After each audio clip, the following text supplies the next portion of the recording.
My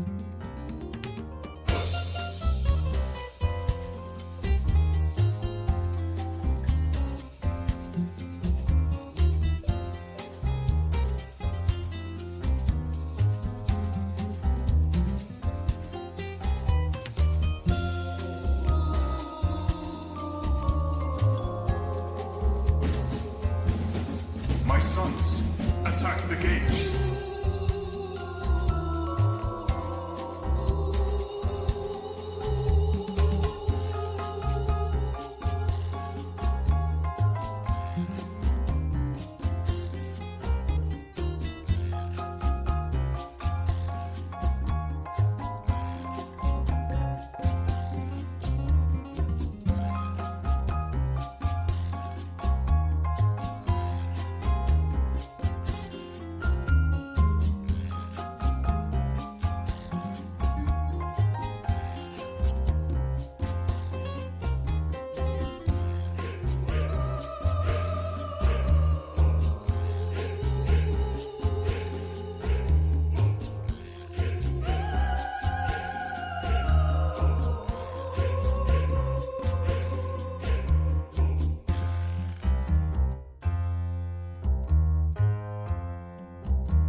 Hello!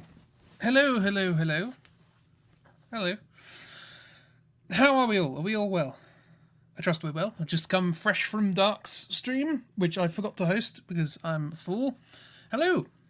But it was fun. I had to miss the last bit because I was getting ready for this, but here we are. Are we all well? Am I a bit quiet, possibly? Let me turn myself up just a tad. There we go. Harsh judging, yeah, that's fair enough. No vocal warm-ups today. Should have done that, but here we are. Hello, hello. Right, so things, streams. Let's get music for background stuff. What should we do? I need to get more game soundtracks. People need to recommend me some good game soundtracks because I don't have an awful lot at my disposal. Let's do something like that. Is that going to work? It's something. It's something for the background. Sweats in not having been there at all. That's fine. I mean, the bot, I don't think, announced it and all that sort of stuff. Something's up with that bot. I need to... Well, I don't, because I don't know how it works. But I know Plamps has been having trouble with it. Blah, blah, blah. Yeah. So we can do... I don't know how that sentence was supposed to end, but I started it, so I should finish. So we can do something else. There we are. I'm clever like that. Right, so this stream is a thing. It may have possibly come to your attention that in my enthusiasm for Parsnipmon has been a little bit on the waning side, and usually when that happens with a project, I have a couple of possible options. The first is to just, regardless, plough through it and try and get to the end as quickly as possible before burnout strikes in, or I can give it a bit of a break and try and build up enthusiasm by just thinking up new ideas while I'm doing something else. Since we're nowhere near finishing Parsnipmon, I think it's better to do the latter. So instead, I'm going to try and start another little project. Just while Parsnipmon's on a little bit of a break. It's theoretically a much smaller project. It's one that I don't have to be the bottleneck for, but it's also one that you guys can join in with if you want. It's another sort of group creative sort of thing. Yeah, new project, and it can be as complicated as we want it to be. It could be quite surface level, where we all design a thing and then we're done, or we can get into nitty-gritty details if we so desire. It's up to you.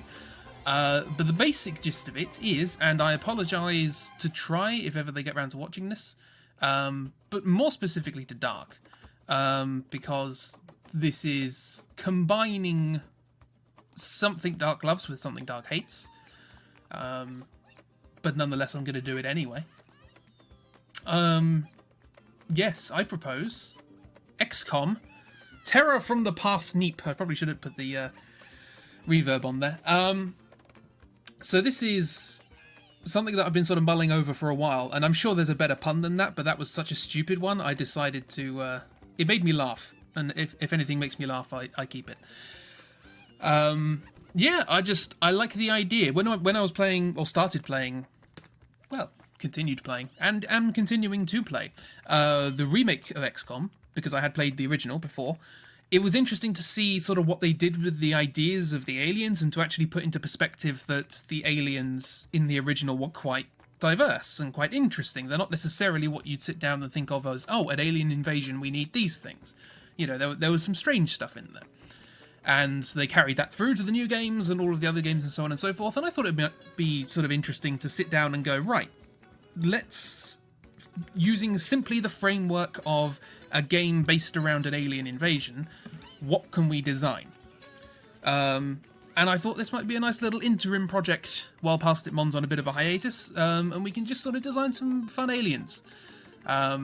You can design as many or as few as you like. We're not aiming for a particular style, so I don't have to redraw anything you draw. We're just coming up with ideas. We can also be very lenient with regards to what we mean by the word XCOM.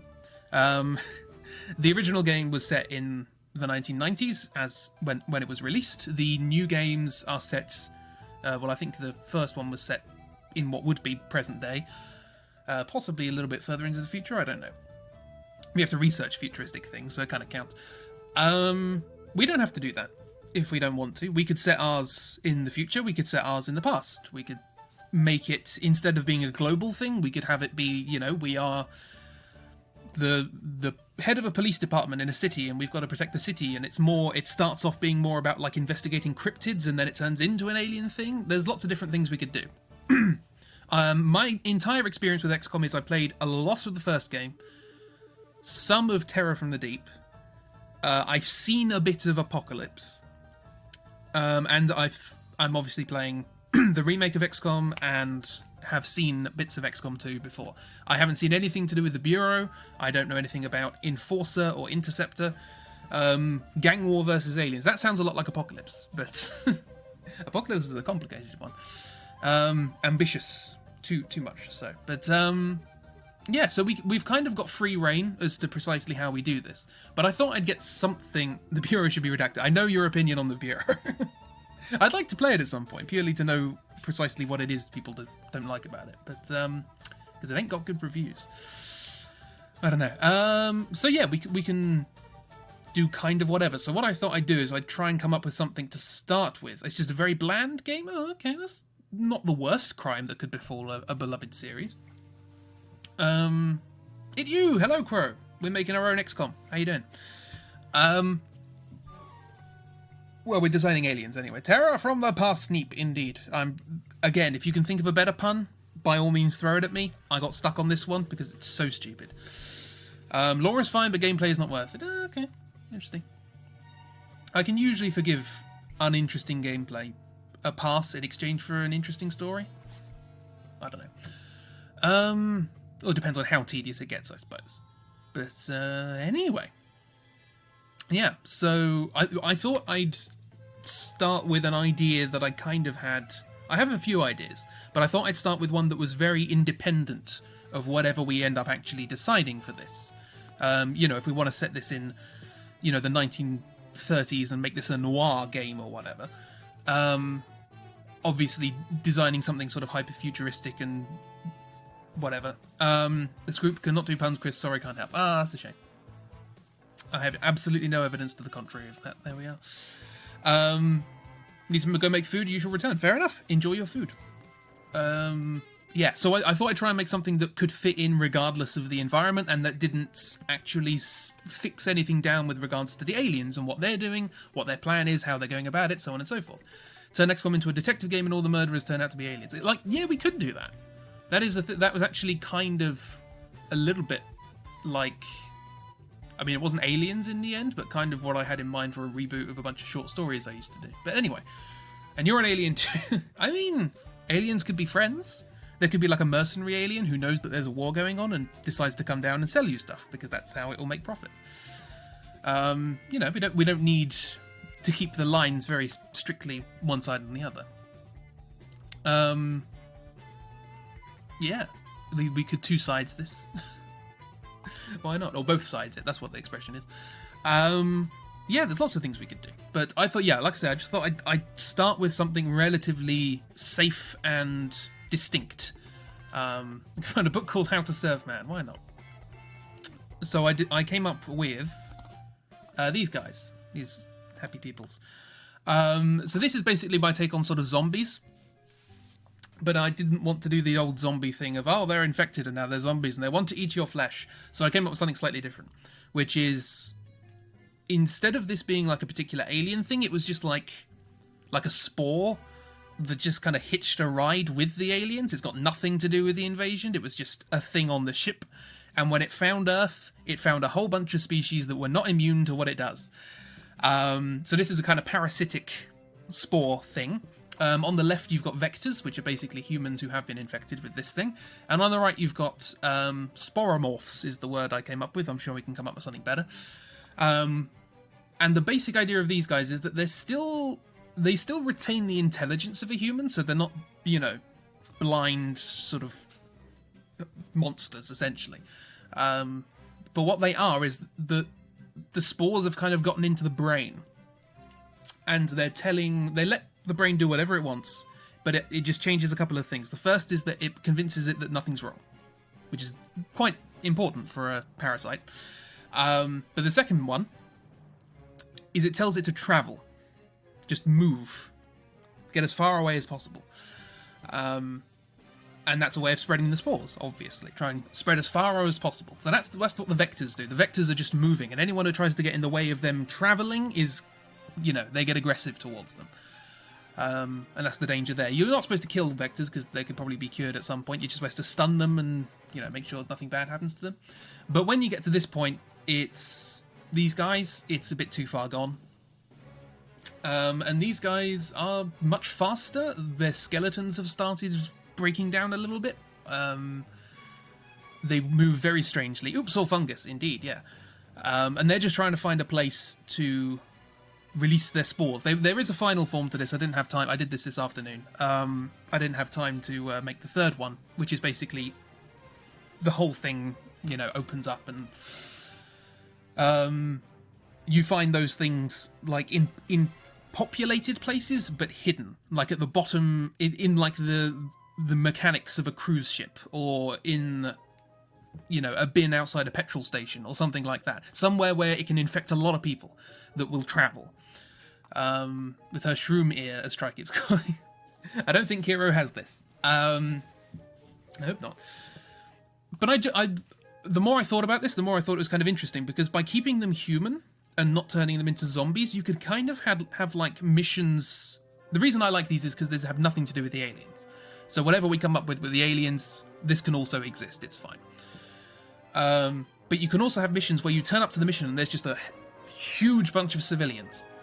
Just loads of civilians, and some of them are infected. And you don't necessarily know who. Some of them are vectors, some of them are humans. And you just need to stun all of the infected without sort of alerting people. And what if not fungus? But land coral. The coral was the inspiration for the sporomorphs. Obviously the strandy bits were fungus, and the solid bits are coral. So it's a fun puzzle. But later on, you just the puzzles are made easier because obviously it's kind of a bit of a chore. After a while, just basically where's Wallying constantly in this what is supposed to be a high action game. So if you research them, you discover that under specific lighting conditions they do glow, which makes it a little easier.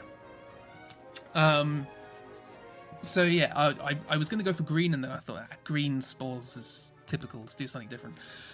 So yeah, I thought that might be quite fun.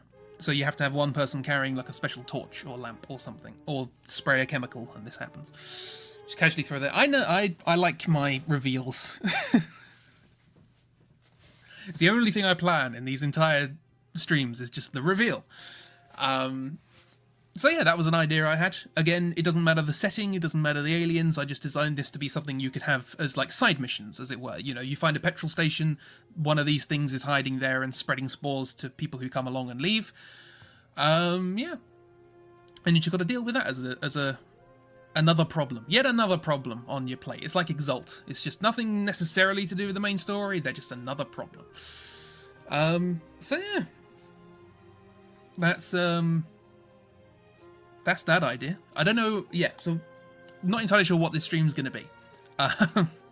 Is it going to be a drawing stream? Is it going to be a writing and planning stream for the game? I don't know.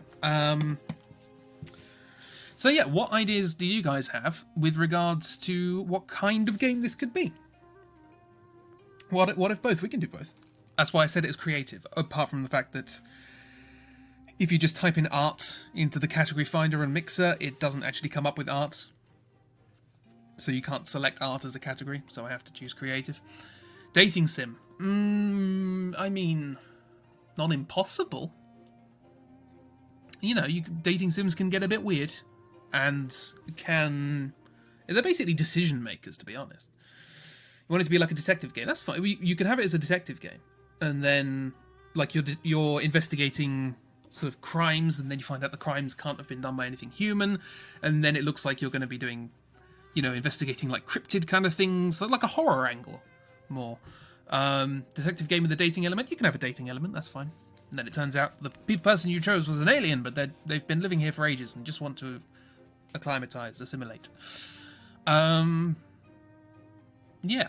So, yeah, we could do a kind of detective thing. Are we thinking sort of a particular time period? Because if you're going to do a certain time period, you kind of got to lean into the technology of the era. It could be now. It could be, like I say, we could do noir. We could do like a Victorian detective, like Sherlock Holmes. We could do caveman detective. That was a sketch, wasn't it? Mitchell and Webb. I reckon he was hit over the head with a rock. First person smoocher.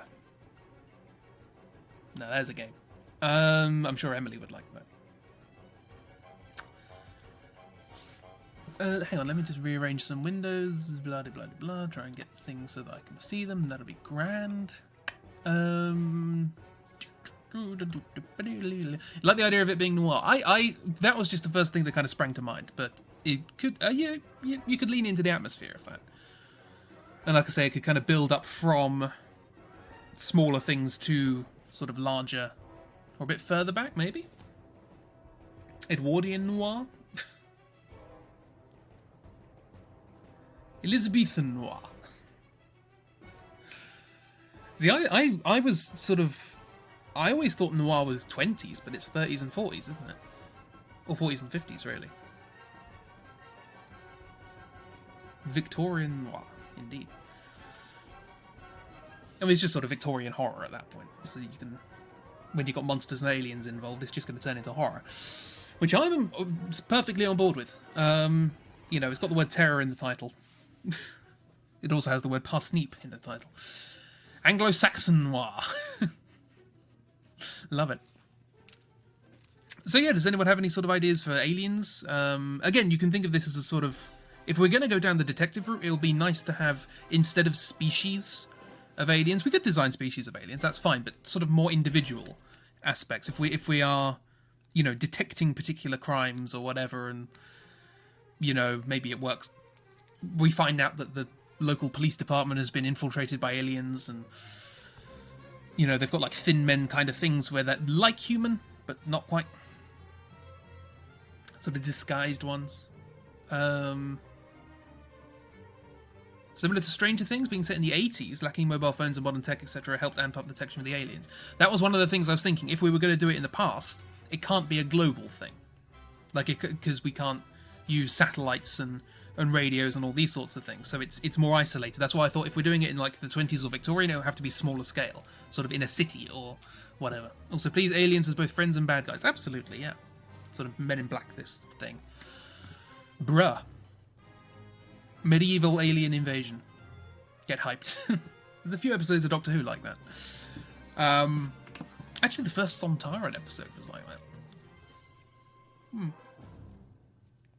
And then that very uninteresting Mark Gatiss one with Robin Hood. Anyway. Spaceships are just floating longships. That was another Doctor Who episode. It was the Norse one. Where aliens were pretending to be Odin. Statistically, there ought to be some episodes of Doctor Who about that. Yeah, pretty much. Oops, all Doctor Who, yes.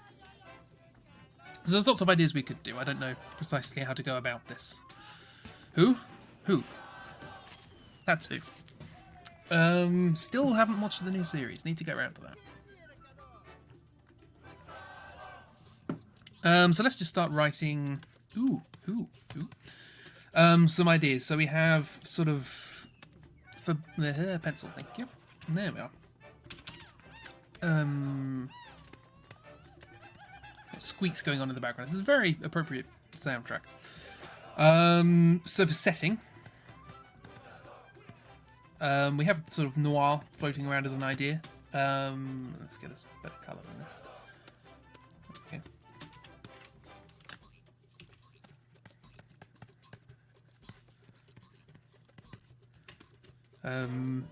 Did we say maybe sort of 20s? I don't really know what sort of... You like it being before modern tech, putting it all into a localized area so that we aren't swamped by having to create an entire world. Yeah, we just create an entire city. That'll be fine. Then we can come up with humans as well. We can have individual human characters.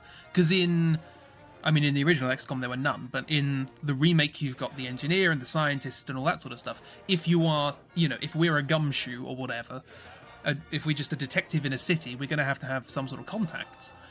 People who will get us, you know, gear we need and all that sort of stuff. If we go earlier periods like Oops Medieval Aliens, maybe we can pull from myths and stuff. Yeah, that's usually sort of how aliens are incorporated into past things, is by making them myths, stargating it up. So yeah, if you want to design characters as well, that's also... You like the idea of it being global and we have to... Yeah, you do like the idea of it being global and we have to rely on, like, telegrams. That is, yeah, that would be the thing, is that would be the...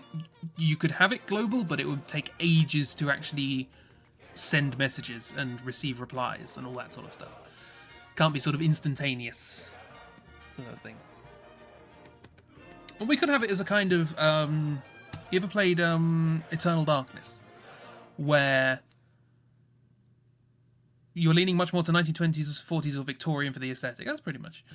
You have an idea? You thought maybe we could play Ocean Man? Oh, no. I mean, we could have Terror from the Deep was all about aliens from the ocean. They crash landed on Earth and lived in the ocean for a while and then decided to come out. And you had aquatoids and gillmen and deep ones. You've returned with an omelette. Marvellous. Pacific Rim, but like old. I mean, we could ramp it up like that.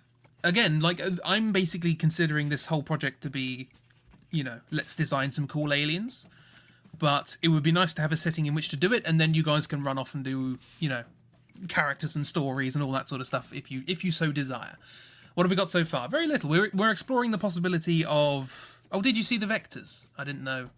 What's this malarkey? Hang on. This malarkey is... That's the malarkey, generally speaking. Steampunk would be interesting for weaponry. It's a pun on Terror from the Deep. Don't worry about it. Like steampunk, could do sort of steampunky sort of thing. So sort of Victorian. Whoops, steampunk. Maybe diesel punk as we go up. That's a stretch. I know. I said it at the beginning. There's almost certainly a better pun than that, but it was so stupid it made me laugh. And I have my rule with creative work, which is that if it makes me laugh, it goes in.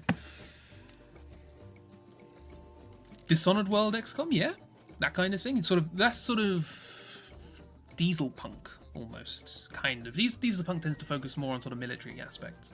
AU, where everyone is a gun and they shoot humans. Clockwork Soul, yep, you can have sort of Clockwork Automata. That's something we could have. Terror from the Peep. AVMs are marshmallow peeps. You're so desperate to find a Dishonored crossover, aren't you? We will do, after XCOM's finished in 2022, we will play Death of the Outsider. And then we can finish the Dishonored arc. Should we make our own Dishonored game? That's something we could do. We did design the place, all of the targets we have to take out and why we have to take them out. We're doing XCOM. Not that yet. Not yet.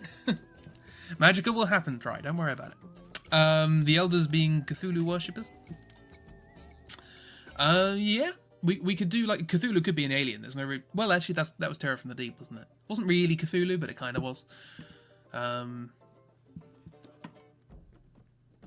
If you're not going to do it, you will. Look, we will do it eventually. We've got plenty of... Also kind of Bloodborne. Yes, Bloodborne's a good starting point, because that is kind of alien. It's more god alien, sort of, you know, outside of this understanding of physical space, whereas XCOM tends to be, if you need to shoot it, you know? So it fits into this Victorian steampunk vibe well. Okay, so we can do Victorian. I think that's... We were looking between noir or Victorian. I'm fine with Victorian. That's cool. Again, this is getting closer to an idea I had by the second, only it's got aliens in it. Victor Ian, that's our character's name. Our main character's name is Victor Ian.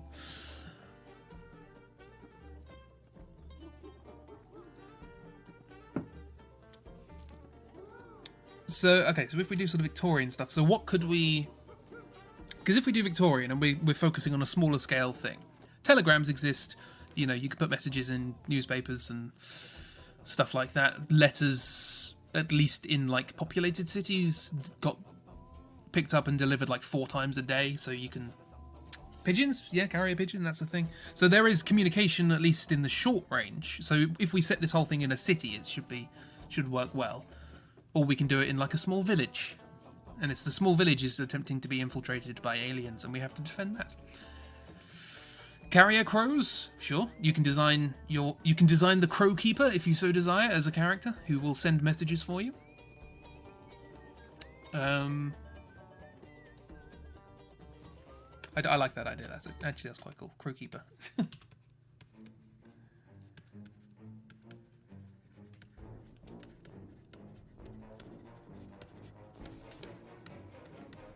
It's just Grandpappy. Design done. Port City, then it gives a lot more room for alien variants. Yes, good. Port City. So we can have underwater aliens. Always good to have an alien or some sort of...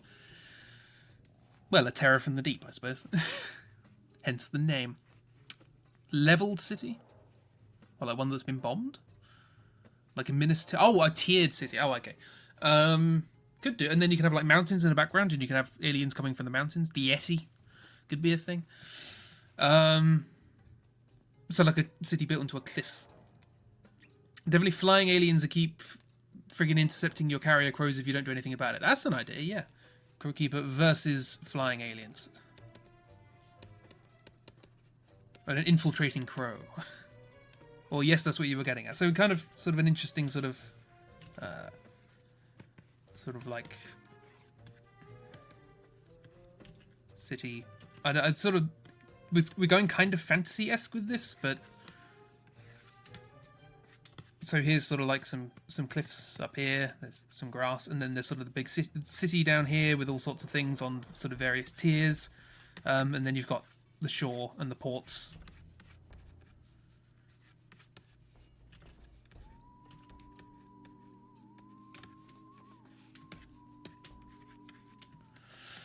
There is no tentacle emote in this Mixer Elixir chat. I'm sure I can add one. Try, that's fine. And definitely anarchists forming in the poverty-stricken Rust district. Look, these are all things that I like. The Rust district. I like that idea. And now we've got the city you're using your abandoned whiting project. I'm doing a similar thing at the moment, Oobs, but I'm actually trying to stay away from it. I have a bunch of ideas for something very similar to this, but I don't want to. This XCOM game's going to have 50,000 side quests. Well, I mean, we're designing the world and we haven't actually touched any of the aliens yet. So, is this just going to be like Sinking City but with aliens, and Victorian, and hopefully interesting? You know, it'll never see the light of day, so you're taking everything you get. I mean, true. Yeah, my idea has as yet undeveloped.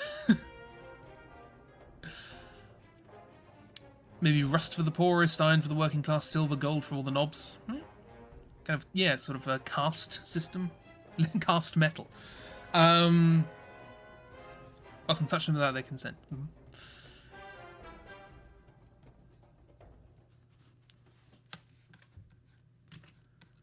So yeah, I didn't know whether to use, because I've used the Fool's AU title for this, but the only one of those we've actually done was Dark Souls 2, and it's literally the opposite of what we're doing here.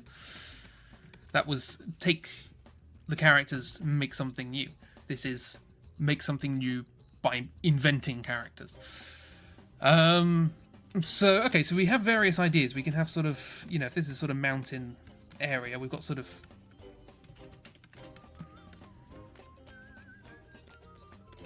mountains, sea, there's some air over there. We've got various areas that the, oh,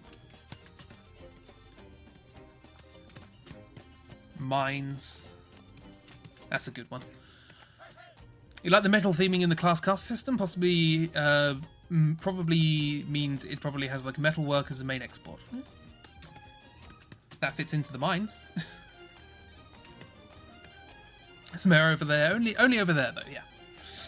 Look, just saying that there's air over there doesn't mean there isn't air everywhere else. That's how implications work.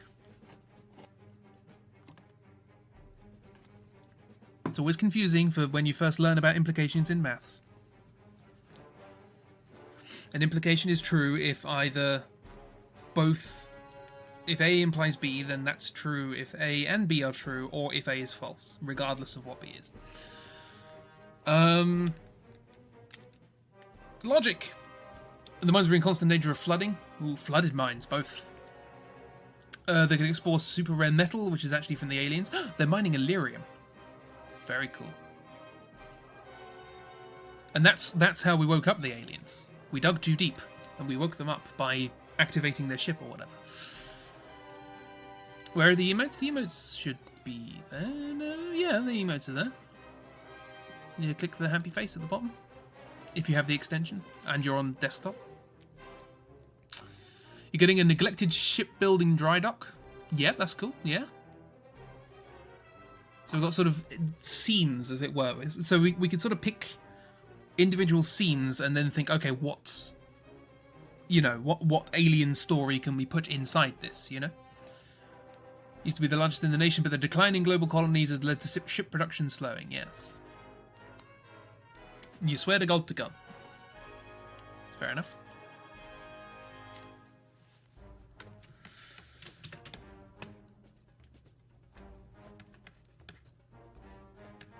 So we're in a kind of rundown city that's past its prime a little bit. It's Dishonored Victorian-esque times. Instead of whale oil, we're dealing with strange glowing metal thing that produces energy that we found in the ground that's actually of alien origin, but we don't know that. And the aliens come in disguise to help the city with their advanced technology. Possibly. Maybe the people who are in charge of the city, who are now in charge of the mines, are in league with the aliens because the aliens know precisely what it is that is being mined. And that's why we're mining it quite so ferociously. All it took was refreshing because obviously, look, Mixer's only recently gained a lot of popularity. He had Parsnip Prime, and that's what you want our XCOM unit to be called now. The mines lead to Cthulhu. Yes, underwater cave system. So I'm fine with mines. Mines are a cool way of doing this. So we've got stuff from sea, stuff from mines. Less mountains, I feel. Obviously air is just... Sure, why not?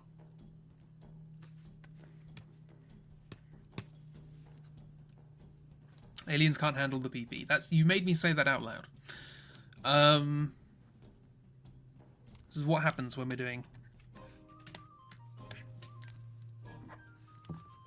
sort of group work streams. Okay, so we've got sort of the alien notes. So we're mining coal, Corgi. Thank you very much. So we're mining sort of strange, energetic mineral of some sort of alien origin. We're being pushed to do that by aliens who have infiltrated the upper circle of things, possibly. We have mines, aliens coming from the mines, the sea, and air. I think that's sort of 3 good themes we can work with there. Golden District has... No, I'm not... No.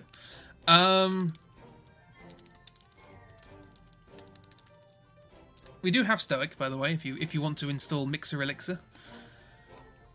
It's, boom. It's there. If you can't see that as an emote, install the thing. Oh, hang on. No. Oh, no, everyone's posting it simultaneously.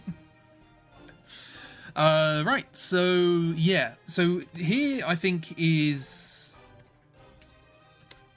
How about this?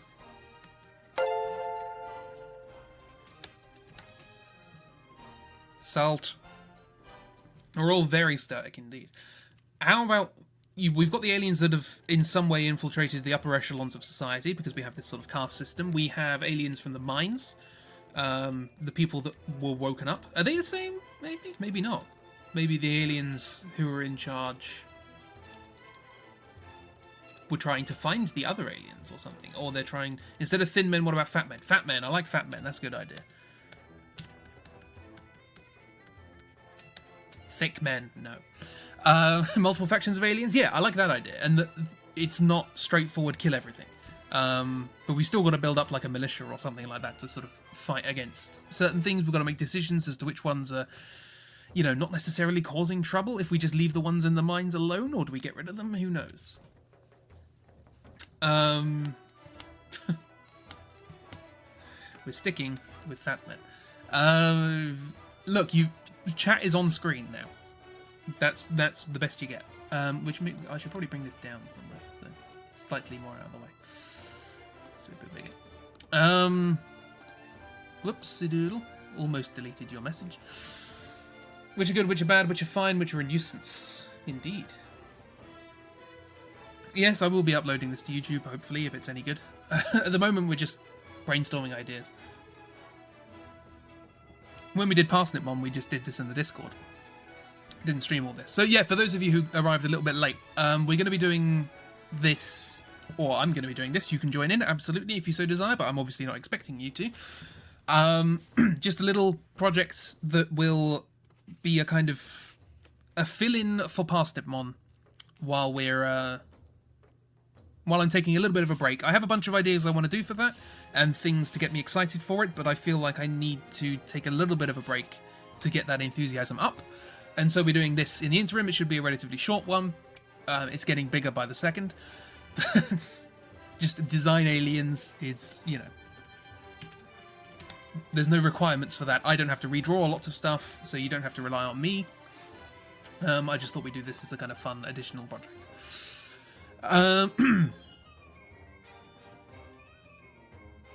Do you like Fat Men but consider Ocean Men? There are Ocean Men as well. We can have Ocean Men.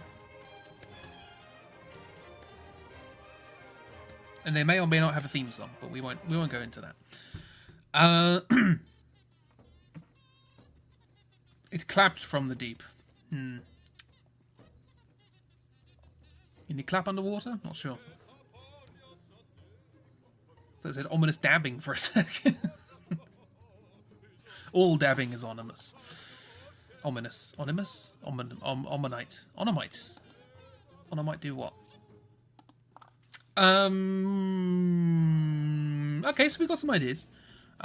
Do we want... So the sea aliens, I mean, there's a standard form we could go with that, but we don't have to, if we don't want to. We don't have to do the creature from the Black Lagoon, that kind of thing. Or Silurians, or whatever it was from the Doctor Who. I like the idea of the Fat Men. I think there's something fun we could do. I'm immediately envisioning... whatever his name was, Kasparius or whoever, something similar to that, although slightly more disgusting if I can manage it. There's a level in Dragon Age Origins where you basically dab ominously through the fade. Interesting.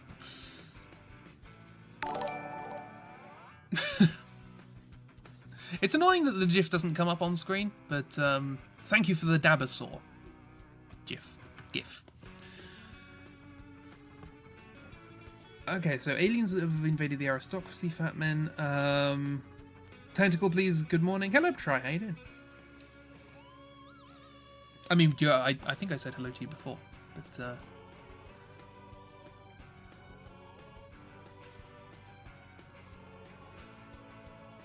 Anywho, tentacles can be a thing.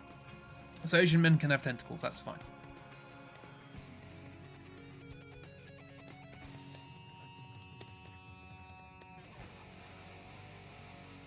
Oh, you were talking to Plaps. Oh, okay. Don't mind me. How does Mr. Victor Ian fall into all of this? I suppose you'd have to work that out.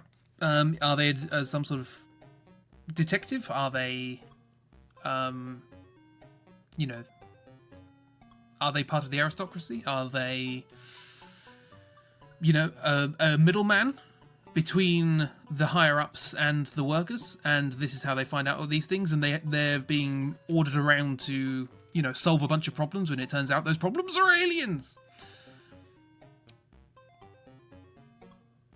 You said, good morning and hi, may I have tentacles, please? Oh, okay, you want... Oh, I see. You want the thing. That's fair enough.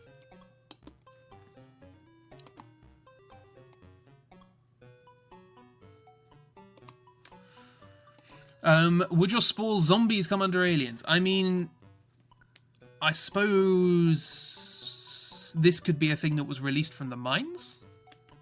Maybe?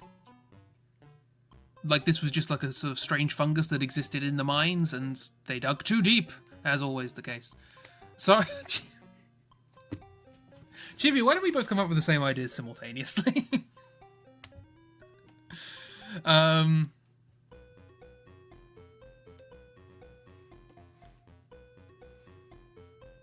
That one you think blanked the dad demon. What? Oh, he talking to Oobs. Okay, cool.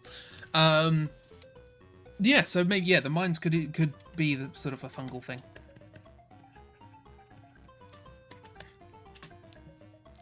Oh yeah, try. Did you see my designs? I think you might have come in later than that. If it was airborne, it would be a little OP. True. True. I mean, it could blow in. Could just not be particularly contagious.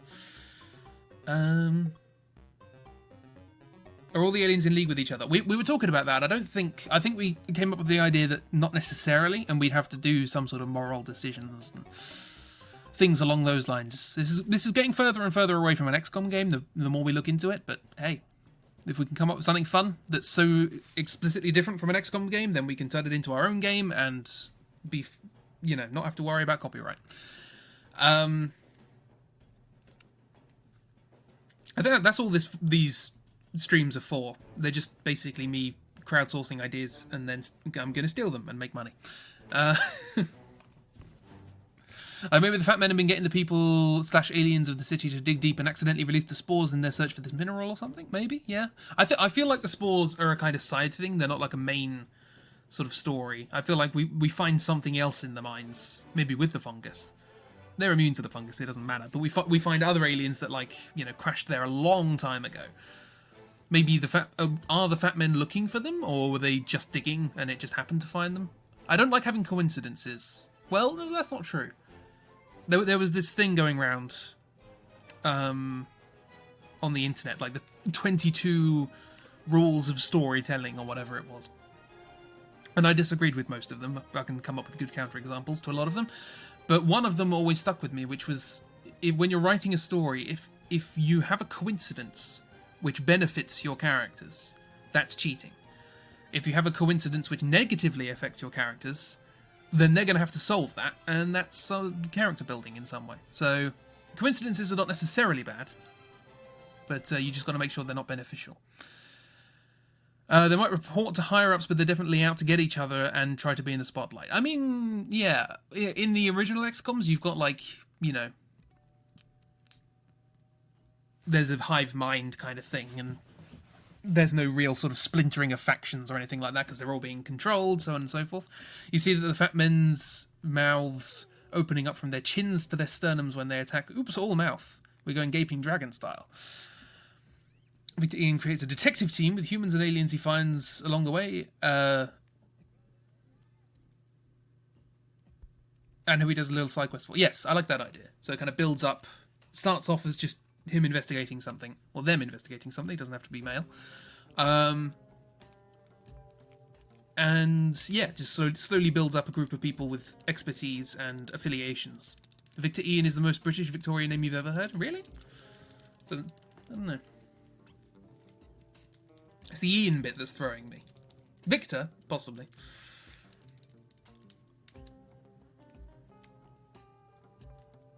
Can only be beat by Jonathan Victor. I don't know, I always think of usually with Victorian, I always think of triple names. So Victor Bartholomew Ian or something like that.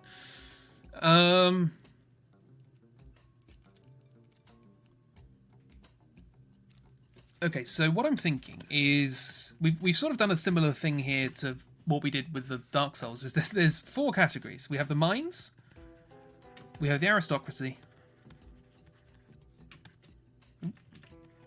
I can spell. We've got the sea, which is just its own thing, and air. And by air I mean space. Where aliens come from. And their older sister Elizabeth Ian. Yes, indeed. And then somewhat later there was George Ian. There's no air in space. There's a slash there. That means it can be either. Also, this is a fantasy. We can do what we want. There can be air in space. It could be the heavens, the heavenly spheres. Also, there is air in space. It's just at the moment in very pressurized cans with some people in it. And there's not a lot of it. But it's in space. And there's also some around a big rock.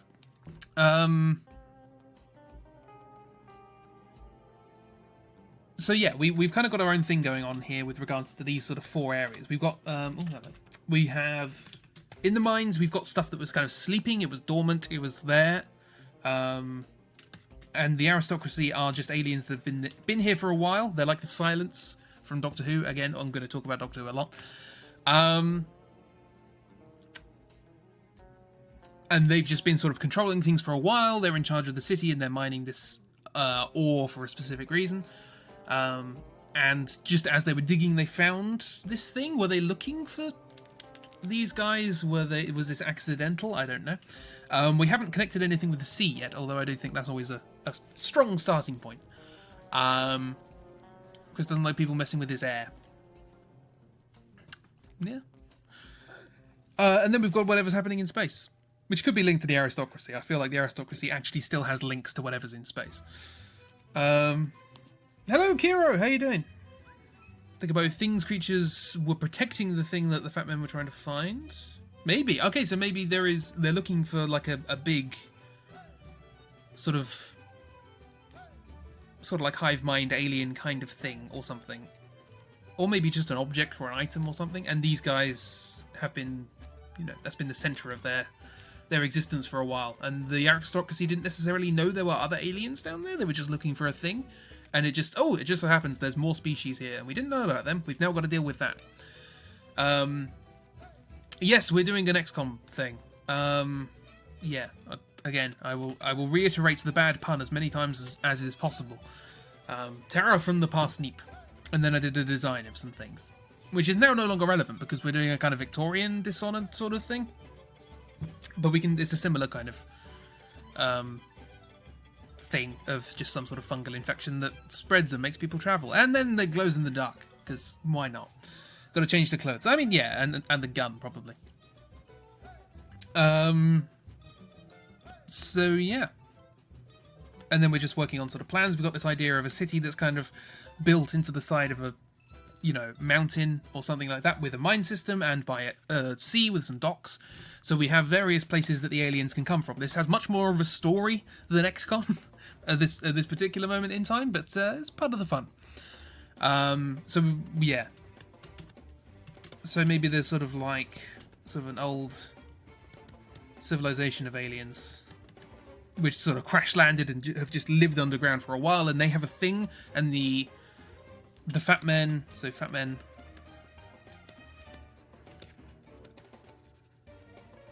in charge, they're sort of human-esque, but they're sort of running the show, and they're after the thing that this civilization of aliens has, but they don't necessarily know that civilization is there, and by digging far enough, they release the spores, and these guys who think they're under attack or something.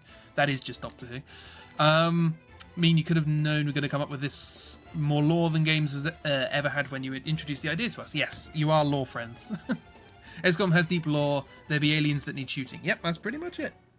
There is more, but it's not relevant. It's a bit like Dark Souls 2, I suppose. There are enemies that need a stabbing. There are aliens that need a shooting.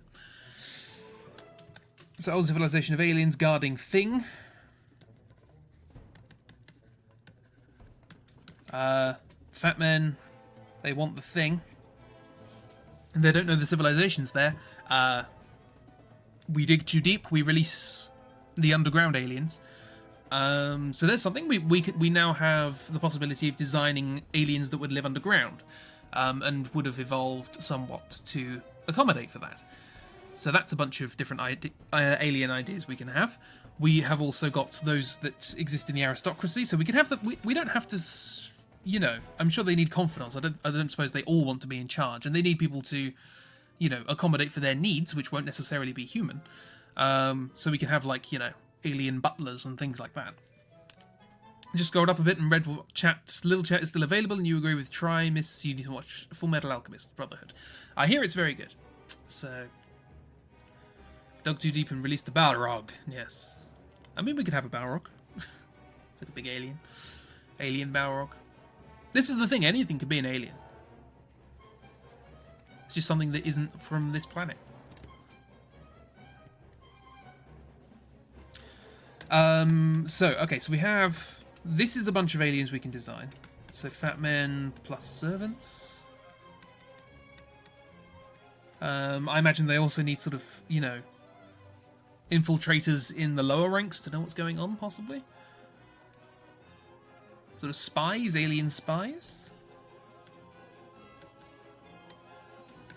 Or maybe there are actually humans who know about the alien system and these are clearly gods, basically. I'm sure we'll work with them. Big Brother is watching you? Possibly. Yeah, sort of overbearing kind of thing. Unless you ask Americans, then everyone's an alien, apparently. I mean, in as much as if you go far back enough, we're not from where we are now.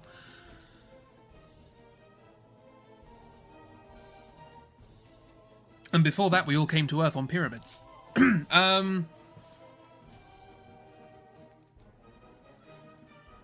So yeah, we can have that. We've got that. So we've got kind of two groups of aliens at the moment, which is nice. I would like to work out how these link together at the moment. We could just leave it at these two. We don't have to have four, but four's always nice, because then there's a variety. Aliens are the 14 fear entities... What? 14 fear? Who? Stargate's good. I like Stargate. Everyone happens to look like a human. Everyone is aliens if you're bad enough at identifying humans.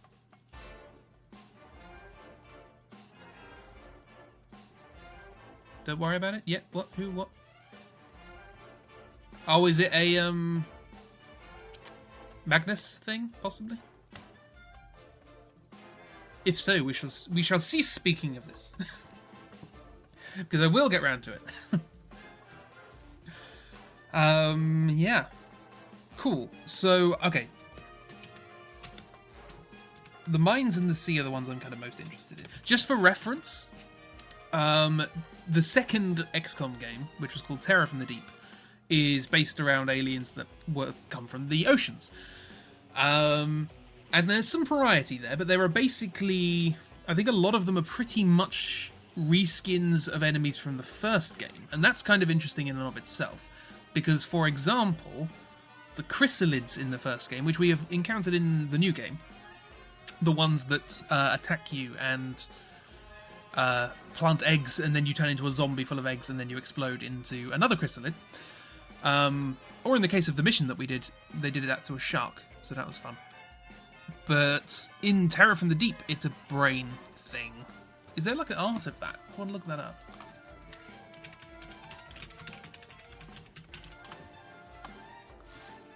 Oh, Terror from the Deep is set in 2040. Interesting.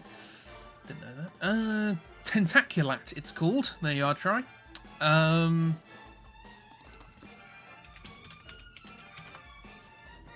Tentaculat. Is there like specific arts? Ooh, look at that thing. Okay, so it's kind of like it's got a beak.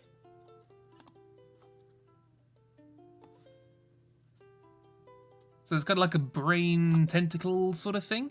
Now, what I'm saying is that just because if you think of like, you know, let's make an alien that lives in the sea, it doesn't have to look like a sea creature necessarily. You can still come up with something very strange and sort of imaginative. Even though sea creatures are already very strange. I think that's fan art, what I just showed you, but nonetheless you get the idea. That poor parrot, I know. XCOM 2 chrysalids have been given steroids, their poison is much worse. Why did they need to make chrysalids worse? They're already, like... And by worse, I assume you mean better. Worse for us. Because why not? Because they're bad enough already. So yeah, we can be, you know, very abstract with our designs. We can just come up with really whatever we like. And that's why I wanted to do this, is because it's very open-ended, and you know, your designs can be the final ones. I don't have to redraw them. I do like the idea of... how did the aliens get here? There's a question. I mean, these guys crash-landed a long time ago. So this was sort of long, long ago. But how and why did these guys get here? Because... are they just looking to mine this stuff? Is this what they do? Do they just hop from planet to planet mining this metal? You don't know, they get ambush attacks, but no zombies. Just turns people into cocoons for like 3 to 5. Okay, interesting. Can they be like rescued? I mean, I'm gonna play XCOM 2 at some point. I won't play my first my first playthrough on stream because that'll take 17 years. But I will play it eventually. I hear XCOM 2 is basically people who have played XCOM 2 subsequently can't play XCOM 1 because XCOM 2 is just better. Like in almost every way. So I'm looking forward to that. So yeah, maybe these are just literally...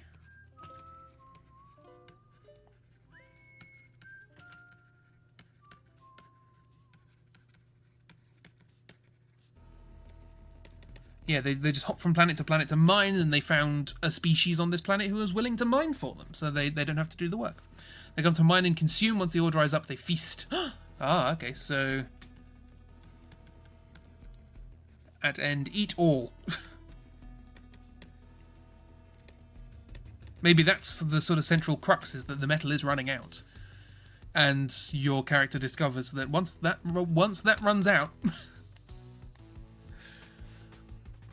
They come to mine and spread capitalism. Okay, that's cool. So we can... The thing I like about this is because we're making this much more personal, and much more sort of character-driven, we can not only design species, but we can design individuals. So there are fat men, but we can design the fat man in charge. And we can design, you know, the fat man... What's the word I'm looking for? Chancellor, or whatever. Metal runs out, no more steampunk power. You're finally level 30. Congratulations. I had a thing that turns off levels, but congrats. You're level 50 on mine. Oh, you're level 30 in my chat, probably. Hooray! So these seem sort of subsidiary, maybe? Maybe we don't need those. Maybe it is just this sort of cut and decision. Every time you say fat man, you keep flashing back to Metal Gear Solid 2. Yeah, that is a thing. Fat guy on roller skates who plants bombs everywhere. What a design. That's an interesting GIF. I'm going to say GIF differently every single time I say it, just to annoy everyone. The sea and the sky can be there for like extra stuff, so you can, like you said, like Exalt. I was thinking of the spores as being sort of like an additional thing that was just happens to be released from underground while we're there. Hello, Leaf Friend. What's that one called? Hang on. Let me get the thing. Where's the thing? Where's the thing? It's called Fallen Leaves. Fallen Leaves. Fallen Leaves. Yeah, so maybe we could have some stuff in the sea. I feel like the sea should be more important, though. Like the sea... You wanted some awesome air stuff to save your character picture. You can still have it.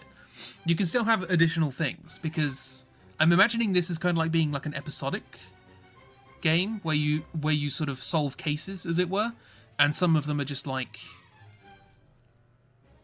you know, you discover other alien traces and things that have followed the fat men here.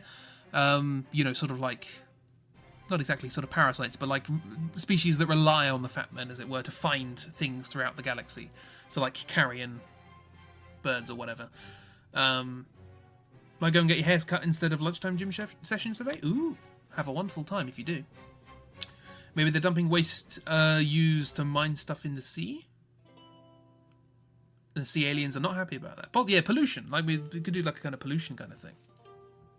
But where did the sea aliens come from? Are they related to the mine aliens? Are they related to the fat men? Like I don't want it to be, oh, it just so happens on this rock 7 different alien species crash landed. So the mine aliens, so are they the same? If they're the same, are they the same?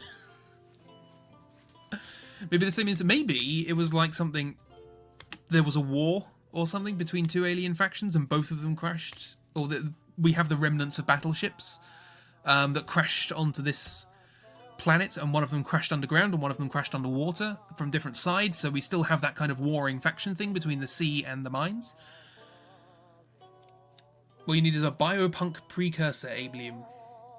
Well, biopunk is an interesting concept in and of itself.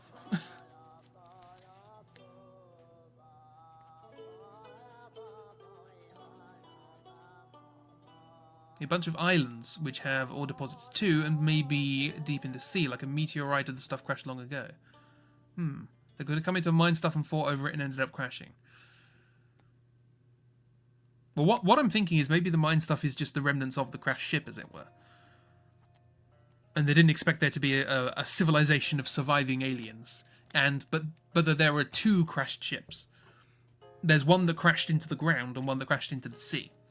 and they're from the different sides of the warring factions, and they've both had built up sort of mythologies around the other sides, as it were. And then only now have they started interacting again after we broke both of them out. The ones from the sea came out because of pollution, and the ones from the mines came out because we dug too deep. They're originally from the same species, but they evolved differently. Maybe two crashed. Yeah, maybe two crashed ships from the same thing, and okay, that's sort of because it'd be difficult to sustain a concept of hatred between two species from millennia ago. So yeah, maybe it's better to have it the same species, but they evolve different. Yes, it's the same one. So there's like a sea. I prefer that. So.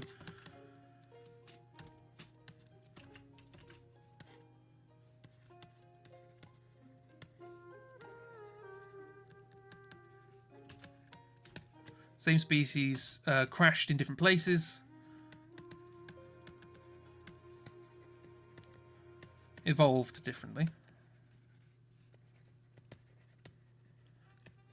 So now they're their own thing. Maybe they can be a kind of, we're the proper ones, and no, we're the proper ones. Well, they're originally for the don't know. Humans seem to be able to do it. Also helps show that these alien civilizations are ancient. Like, they crashed so long ago, they're now completely different. Yeah. So there might be a kind of rivalry between... We are the Splasmorgians. No, we're the Splasmorgians. I don't know where Splasmorgians came from, but here we are. And maybe this is another part of the sort of moral quandaries of which ones do you support? Do you support the... I don't know. You're Spartacus. Splasmorbians got it. I do like the idea of like air / space as kind of like tag-alongs. So like aliens that just kind of followed the Fat Man here because they knew if you follow the Fat Man, there's going to be stuff. There's going to be, scraps of this metal. There's going to be species that are doing the mining, which will have, food and stuff like that. Sort of carrion. So maybe we could have a kind of crow-like thing, but it'll be an alien. So like hunter birds. Alien crow. Yeah, the aliens don't... A lot of aliens are animalistic, in XCOM. You've got like the Reapers and stuff like that. They don't have to be sentient. They don't have to be... Or sapient, I should say. They don't have to be sort of self-aware. They can still be animals. Just alien animals. And that's how it annoys your, or even robo animals.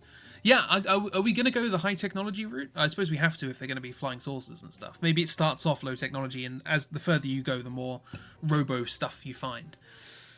I imagine the aristocracy would have robo stuff. And like sort of clockwork things to start with, and then it starts turning into... They start using the magic metal, or whatever it is, to create their automata.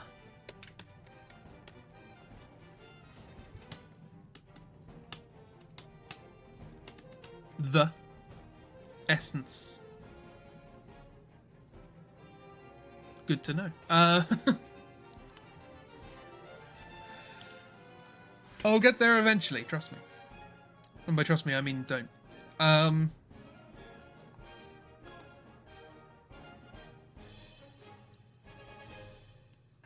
Right, so we've got a lot. We've got a lot of stuff.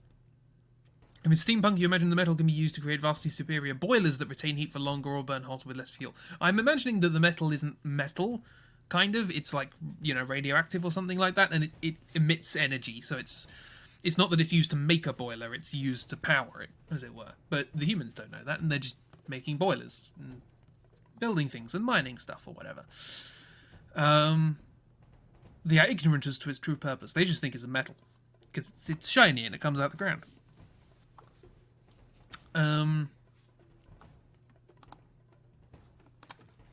Okay, so I'm intrigued by the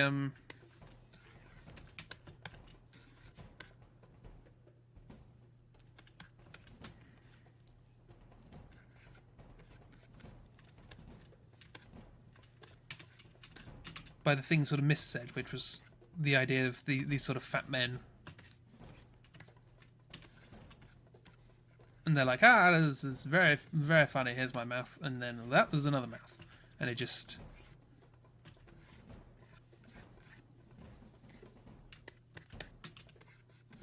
But this is all hidden under sort of fine robes and capes and all these sorts of things.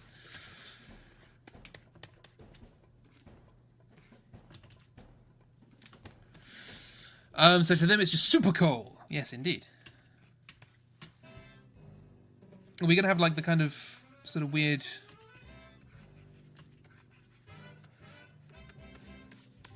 sort of wig things?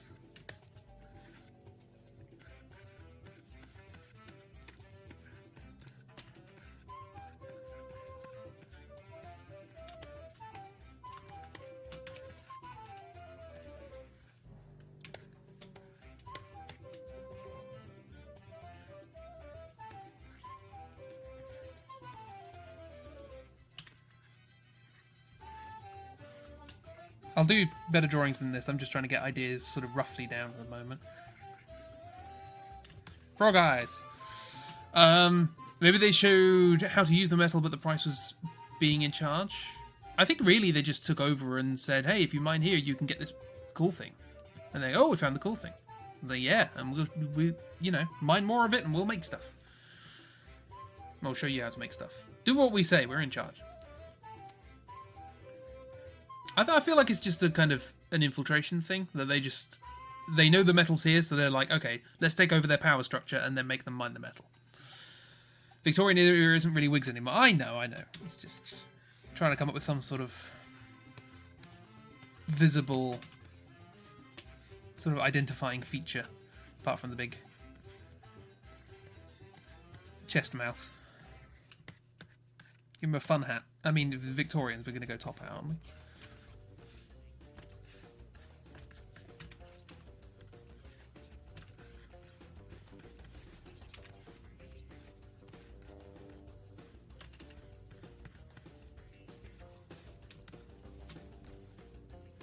Longer ears and golden skin.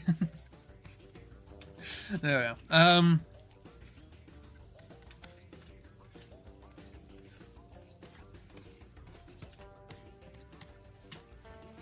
Cass is a good look. Look, my character design abilities are limited. Have a tongue, why not? It's always good to have a tongue in a mouth. Does Cass have a second mouth? I have as unyet. Unyet? What? My brain is just not working today. I have as yet not drawn a Cass without clothing. Unyet, yeah. I like the idea of unyet. It's not yet, basically, but I like the idea of unyet. I have unyet done this.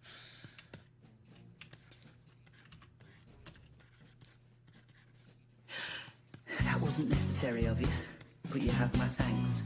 KKB23, thank you for following. Apologies that one of the first things you heard was unyet. Is music still playing? I should have picked a better soundtrack than this. Let's pick some better music. We're over halfway through. Do I have anything that's more XCOM-y? Sort of sci-fi? I mean, it's Victorian at this point, isn't it?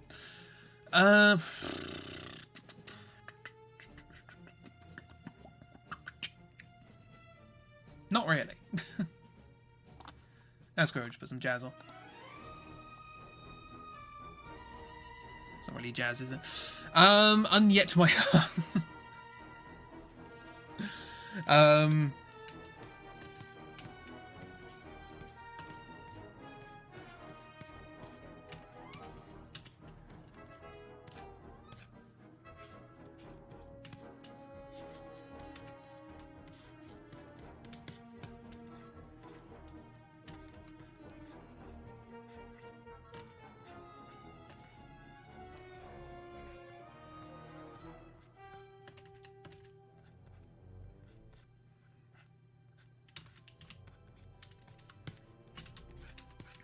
Yeah, he's got a hat and a cane, he's got some sort of waistcoat sort of thing. It's open at the moment, so the mouth can come out. But don't worry about it, it's fine. Okay, so we'll do better pictures of this at some point. I just wanted to get the sort of idea. These are sort of the basic sort of fat men principle. I feel like I want to look up kind of like, you know, things in Victorian society to get an idea of the kind of thing that we could have. The coffee is so cold, can you get an F in chat? Oh, no. It would be off-brand if you actually drank it hot, though, yeah. What if tiny head? Yeah, this is a fake head. Then it just sort of pops off.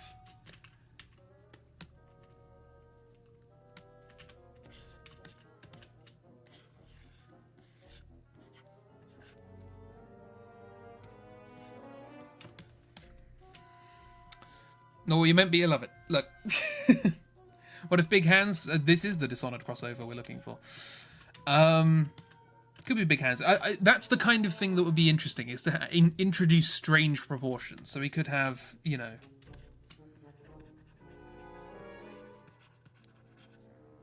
strange proportions. Sort of big hands. Oddly small head.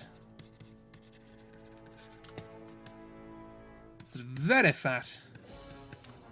In like odd ways, like in odd places, like the proportions don't quite make sense. Big old knees, yeah, could do that. Difficult to sort of tell in the particular clothing. So yeah, we could do something like that. That's an interesting idea. So there's a design if anyone wants to sort of have a crack at that. Maybe each one has different proportions because they change themselves. Yeah, maybe. Yeah, because if we're doing like characters, so sort of these.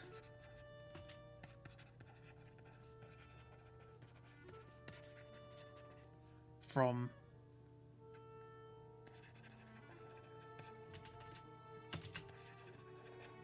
character to character.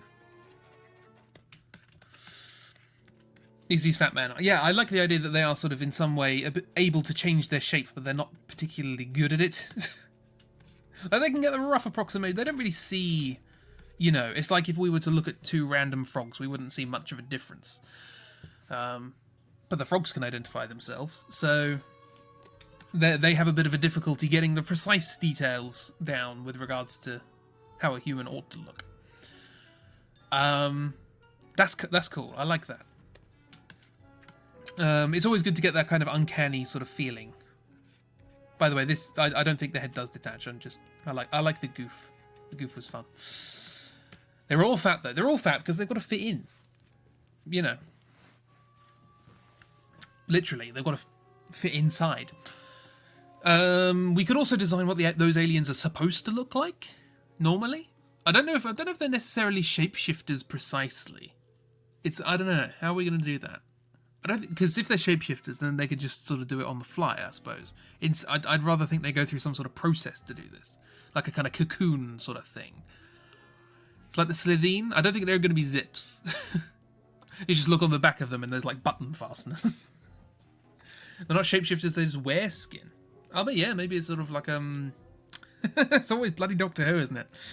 And also Clockwork as well. The Clockwork beasties, originally from the Marie Antoinette episode, but then subsequently went into Deep Breath, where they stole people's skin to try and look like humans. Like, they're not actually humanoid naturally, more like shape-changing blobs, but they realised humans would only really mesh with people's shapes. That's it. I like the idea that they are just sort of like kind of blobs, that they don't really have form per se, and they do actually, you know, they're getting this skin. Everything is Doctor Who, Lord of the Rings, and Dishonored. Yes, the Doctor Who, Lord of the Rings, Dishonored crossover we were looking for.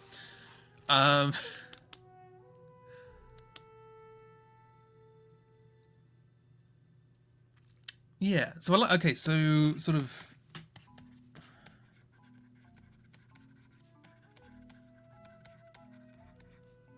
Actually gelatinous, and sort of formless, as it were, and then they sort of approximate forms based on whatever material they can acquire. It could take years for them to change, so they had to plan and wait, so it's not done right. Possibly, yeah. I think this is a long-term thing. Like, I don't think it's very quick for them to just go, oh, we'll do this. Why not? We'll just hollow out this person and live inside them. Materia? Are we going into Final Fantasy VII now? I mean, materia is just magic rock. They become what they consume. Do they consume? They consume from the inside out, possibly. They hollow. They hollow things. They are the hollow. There's a name. Some will have... What? Glosses? Hiding weird limbs, or like this fellow with the fake head?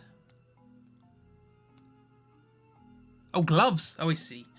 Yeah, maybe. Sort of some of them didn't get the process of transformation quite right. An interesting idea. I feel like this is going to be a fun thing to do if we specify characters. So we want the, you know, the person in charge, the chancellor, the head of the mining or whatever. We come up with specific aliens for this and just have drawings of each of them. They're smart but not artistic in the slightest, yeah.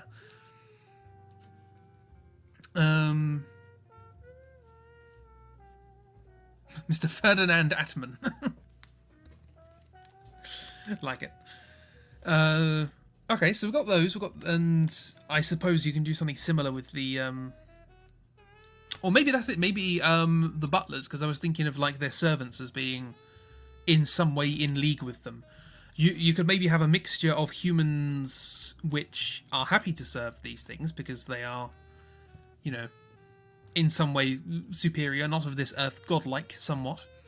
Mind control. I feel like mind control is just a kind of an easy way out. I'd prefer to have allegiances, and something a little bit more sort of complicated, as it were. If it's mind control, then they wouldn't have to infiltrate at all. They could just go, okay, we control you, dig, go and dig, do it, you know. You know, maybe it's a long-term thing. Maybe they're very good at sort of slow persuasion, as it were, but not just sort of straight-up mind control, I don't think. So I like the idea that their servants, or the people who work for them and stuff like that, are a mixture of the power of suggestion. Yeah, are a mixture of converted humans, so humans that have sort of come around to their side. And who can be trusted, and automata who have been disguised to look like humans, because we were going down the sort of clockwork automata route. I like that idea. So yeah, we can sort of have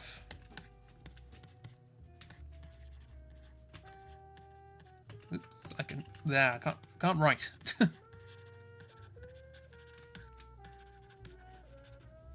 Which can then be upgraded to sort of more robotic, sort of materia Illyrium powered things. If the humans working for them are being groomed into becoming new fatmen, maybe. Maybe they want to. Maybe that's their goal.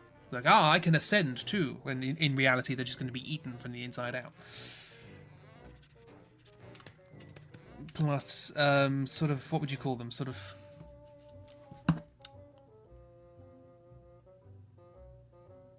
Oh, I had it there. Just sort of followers, sort of human...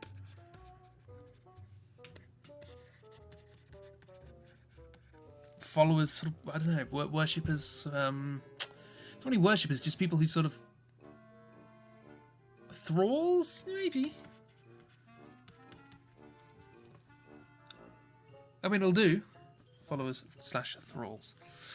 Okay, so there's some stuff we can do there, and maybe they are, you know, maybe they're being changed bit by bit.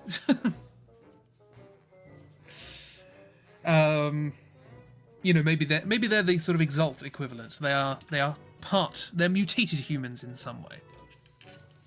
We can sort of mess around with that. Also, if they're gelatinous, why have they got massive mouths in their stomachs? I suppose they can do what I suppose they like to consume, and they could take whatever form they wanted. So they thought, you know, these creatures, they like to cover themselves in cloth. We can put whatever we like underneath the cloth. Let's put a mouth so we can eat all the things we want to eat, or have to eat, because that's our species. We're ravenous. Hidden by the buttons sneakily, yeah. Cool, so we got that. We have... I like the idea of the tag-alongs. There's some fun designs we can do with that. Just species that follow these guys around and, you know, pick up on the leftovers. Or make money from them. Tiny gelatinous alien. 2 mouths equals more eating. Yes, we need the standard, boring, small human mouth. But we really like eating things whole. So, you know, we like subsuming things, and we can't do that with a normal-sized human mouth, you know?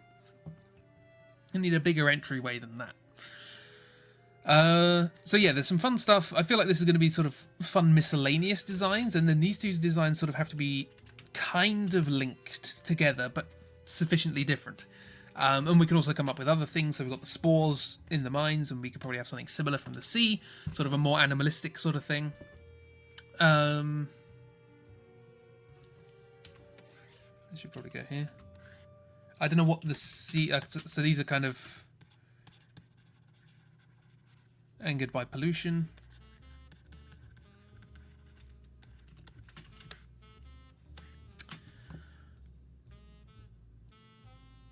Spores of the sea can be things infected by the pollution. Yeah. So yeah, there could actually be sort of pollution mutants, which aren't aliens at all, but they're certainly things that need to be dealt with.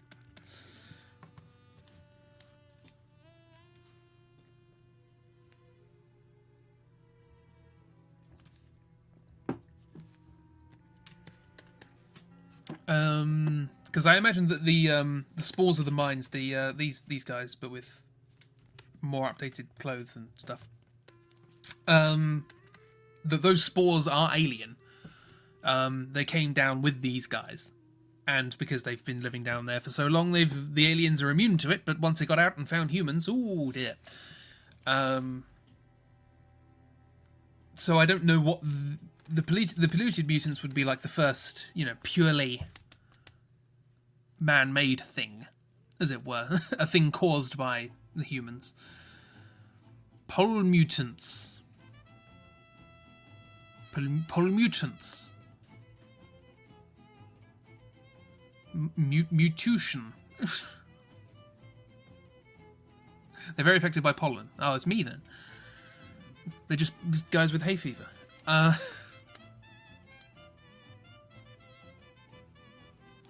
There's mariachi music going on in the background.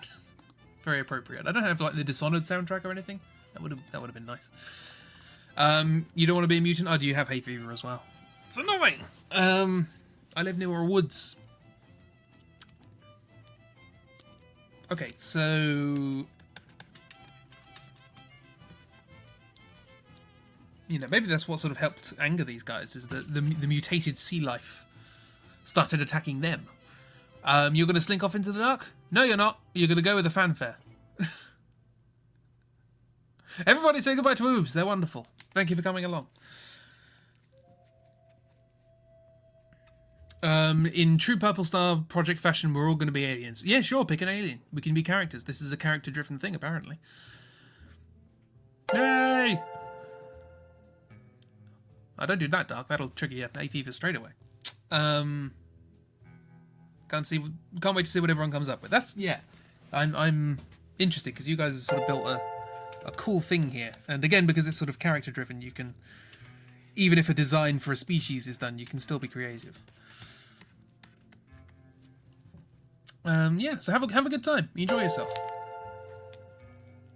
Right, what do we do now? This is sort of half an hour. We've kind of half designed one alien, as well as the sort of outlook of the game, which is not what I was expecting, but here we are. Pandas! Thank you for all the stickers, even though they are for Oobs. I shall re-gift them to Oobs next time they stream. I have to stop saying So, can you be the XCOM strategist who does all the annoying voiceovers with useful information? You could be, yeah, what would that be? That would be like, I don't know, just a sort of a man from the mines or whatever, or sort of an informant of some description. Central. A sweater warrior. Talk about Victory and probably he, she, they main character after all. I mean, maybe they don't necessarily have to have, it could be the RPG trope of they are the silent protagonist who you control and choose the dialogue options. So, and you can design them in the character creator, so on and so forth. Make your own Victor Ian. But that's just me being lazy. So, and also because I don't want a very similar project I'm working on to influence this. XCOM 2 has serious missions all about getting Central Sweater back. Really? Oh, XCOM. Be the Victor Ian you want to see in the world, indeed. Indeed. It gets you the legacy weapons. Oh, if that character could got more annoying.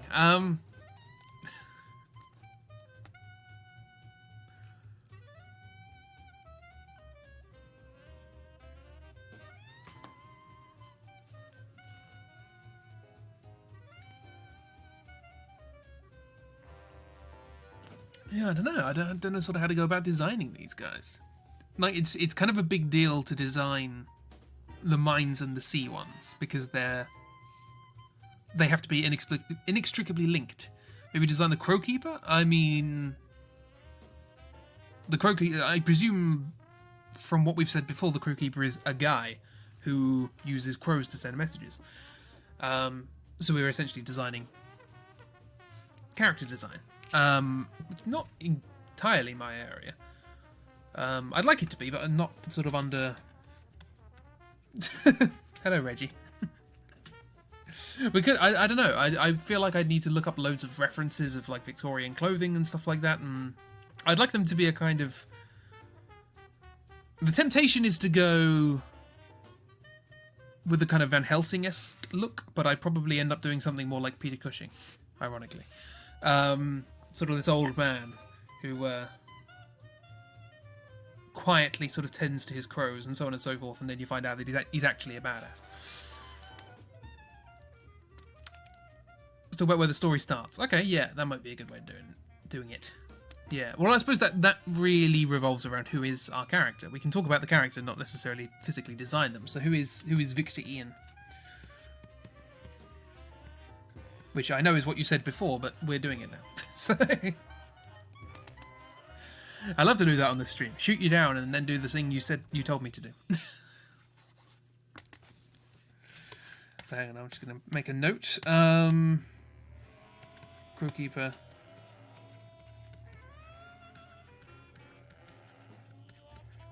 Peter Cushing-esque. I like the idea. I always like having older characters because it seems like... I don't know whether this has been sort of tainted by comedy or things like that, but you don't really have like good old characters in things.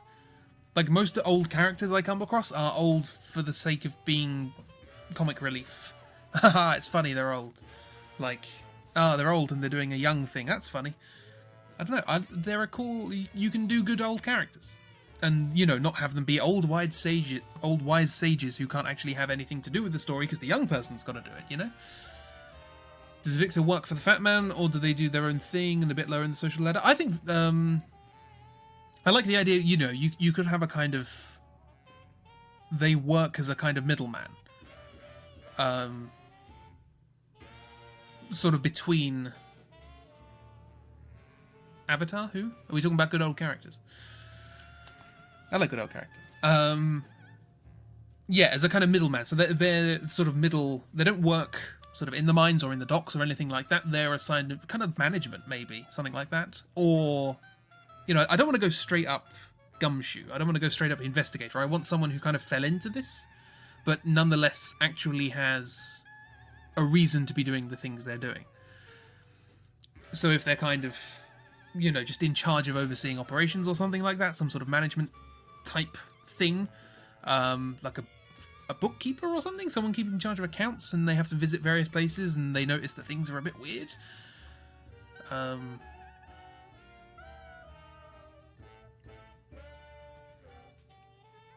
Yeah, could do that. And Oobs has left. We need to get our accounts advice. So some sort of middleman. Middle person. Liaison between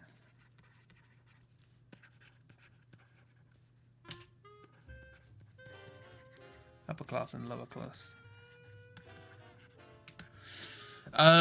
Just they hear some things they're not meant to hear, see some things they're not meant to see. Yeah, exactly. They're in the wrong place at the wrong time, and they need to. Well, I suppose there's a choice there. Are they supposed to try and do something about it, or just cover up the fact that they heard it? Or going to say maybe a journalist, but it sounds a bit cliche. Yeah, I think I prefer a character who's kind of thrown into it, as it were. But I always like characters like that. I like characters who are kind of out of their depth, you know? Even though if you were just a journalist in this world, you'd also be out of your depth if you discover that all of the people who are in charge are aliens. Like a safety inspector, something like that, yeah. So it's something like kind of mundane, but also sort of in charge. Oiro, Jongjong, Piandao, Paku, Bumi, they're all old and fucking badass. And there's some really awesome old characters in Discworld too. Oh yeah, yeah, sure of that. Some of your other favourite things too. You love it when old characters are competent. Yes, you just need, I don't know. There's this weird sort of thing in fiction where it's like, are you above 50? Then you are a vector for law. That's it. You're a vector for law or a point of ridicule. No, let them do things.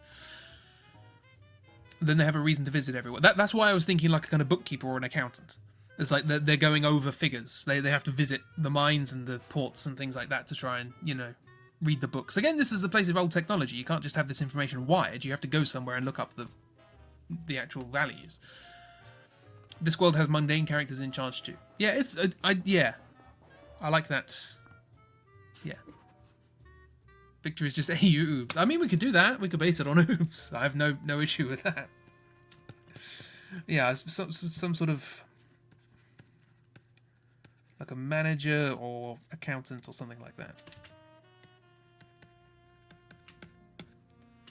Accountant.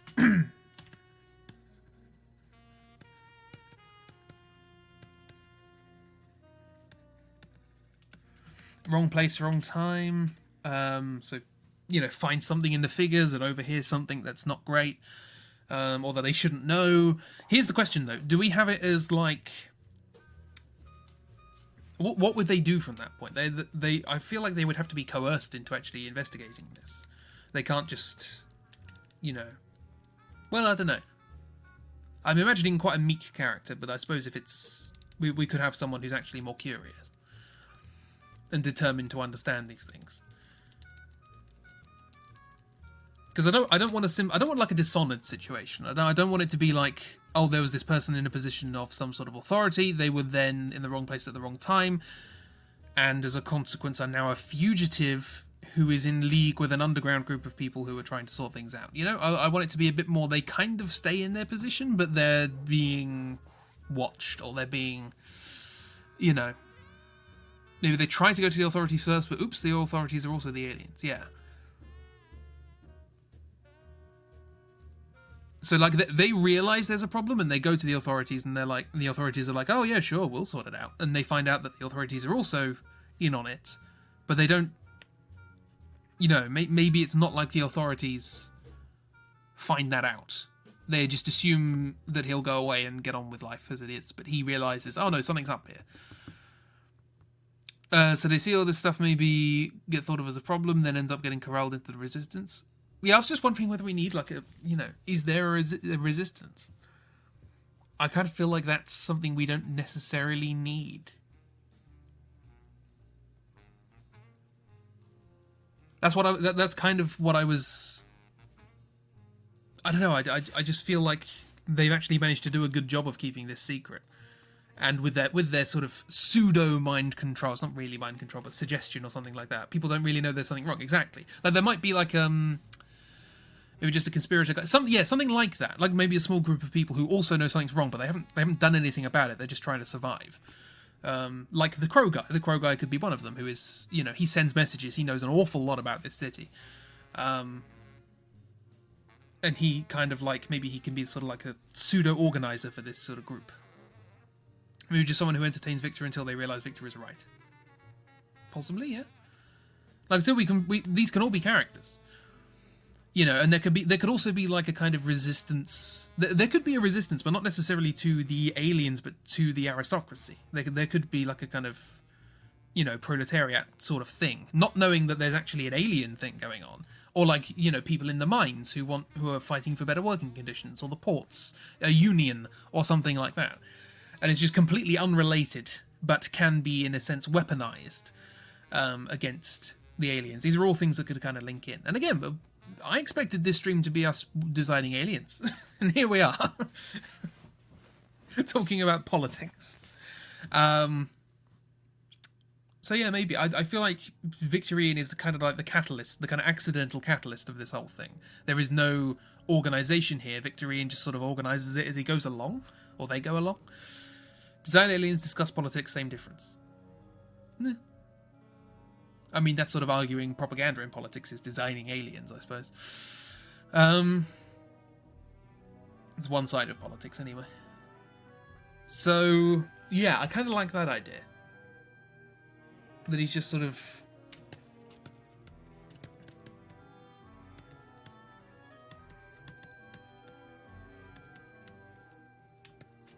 There's no sort of resistance, he just kind of corrals people who know and people who want change to make... You know, to actually do something about it, if that makes sense. Yeah, he allows one of them to get the manpower he needs. Exactly, yeah. Sort of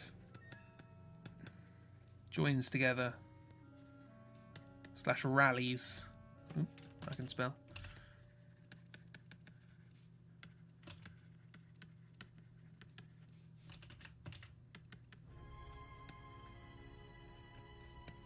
Existing groups like mine or port unions.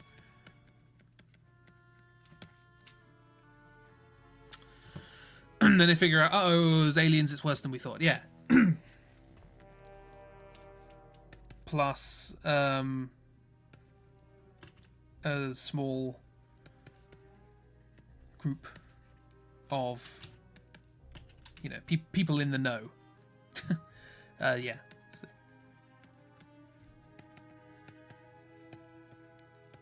Like Crowman, Crow Cushing.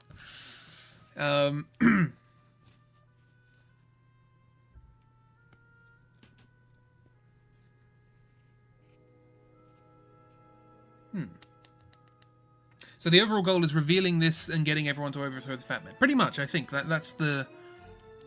It's kind of like, I suppose it's a bit like XCOM 2, isn't it? It's the invasion has happened, but it wasn't really an invasion. It was just kind of political sort of domination, as it were. And instead of trying to dissuade an invasion or, you know, overthrow a hard rule, it's just to get people to sort of realize and, you know, uncover the thing that's there, if that makes sense. Is this a combat game? Here's a question. I reckon this is more of an RPG at this point. You don't want Victor to either knowingly or unknowingly have some alien friends. Yeah, I think alien friends sort of in the group. Alien friends.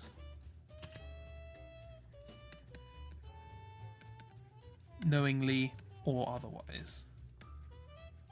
I also like combat one. Yeah. So this is the thing, is I expected this to be a simple project of like, okay, let's design a combat game like XCOM, and we come up with like, you know, a tank enemy, we come up with like a glass cannon enemy, like a healer enemy, so on and so forth, and we haven't gone anywhere near that. Things can never be simple around here. I should have guessed, really. You guys love story and lore and all that. Again, this is supposed to be an interim project. This is supposed to be while Parsnipmon is on the down low, you know? You think Vic wouldn't actually do any fighting, but he'd assemble a team that does the grunt work? Possibly, yeah. I mean, they are an administrator, theoretically. They are management. I suppose that makes sense. You've had fun, though, still? Yeah, so long as this is entertaining, it doesn't really matter. But, yeah. More strategy, then? Yeah, it could be sort of more strategy-esque. Again, like, you know, if we wanted to actually put the time in, we could turn this into a game. Like, there's no reason... Thus far, there is no reason for us to call this XCOM. Like... That's what I like about these. They always end up being so different from the original that we could just make it. Although our plans do tend to outstrip any time and sort of game-making skills that we have. Vic stuff is all RPG and stealth stuff. Stealth? Yeah, that's good. But sometimes they just need to forcefully get some intel or save a bunch of people to get their support. Yeah, maybe. You're still trying to get your bearings. You love this all so far. Yeah, I'm not explaining this very well, Kiro, for someone who arrived quite late. We could go over what we have so far. So the basic idea... Well, the basic idea is let's design a game based on XCOM, kind of, ish. My original idea was just something XCOM-esque and design alien combatants, but we decided to come up with something else. So we're doing this kind of Victorian Dishonored-esque world. It's set in a city. The city has a kind of caste system of upper class and lower class and all these sorts of things. It has a big mining operation, which is being overseen by the upper class to mine this strange metal that they found in the mines. And there's also some sea works going on, and lots of pollution being dumped, and so on and so forth.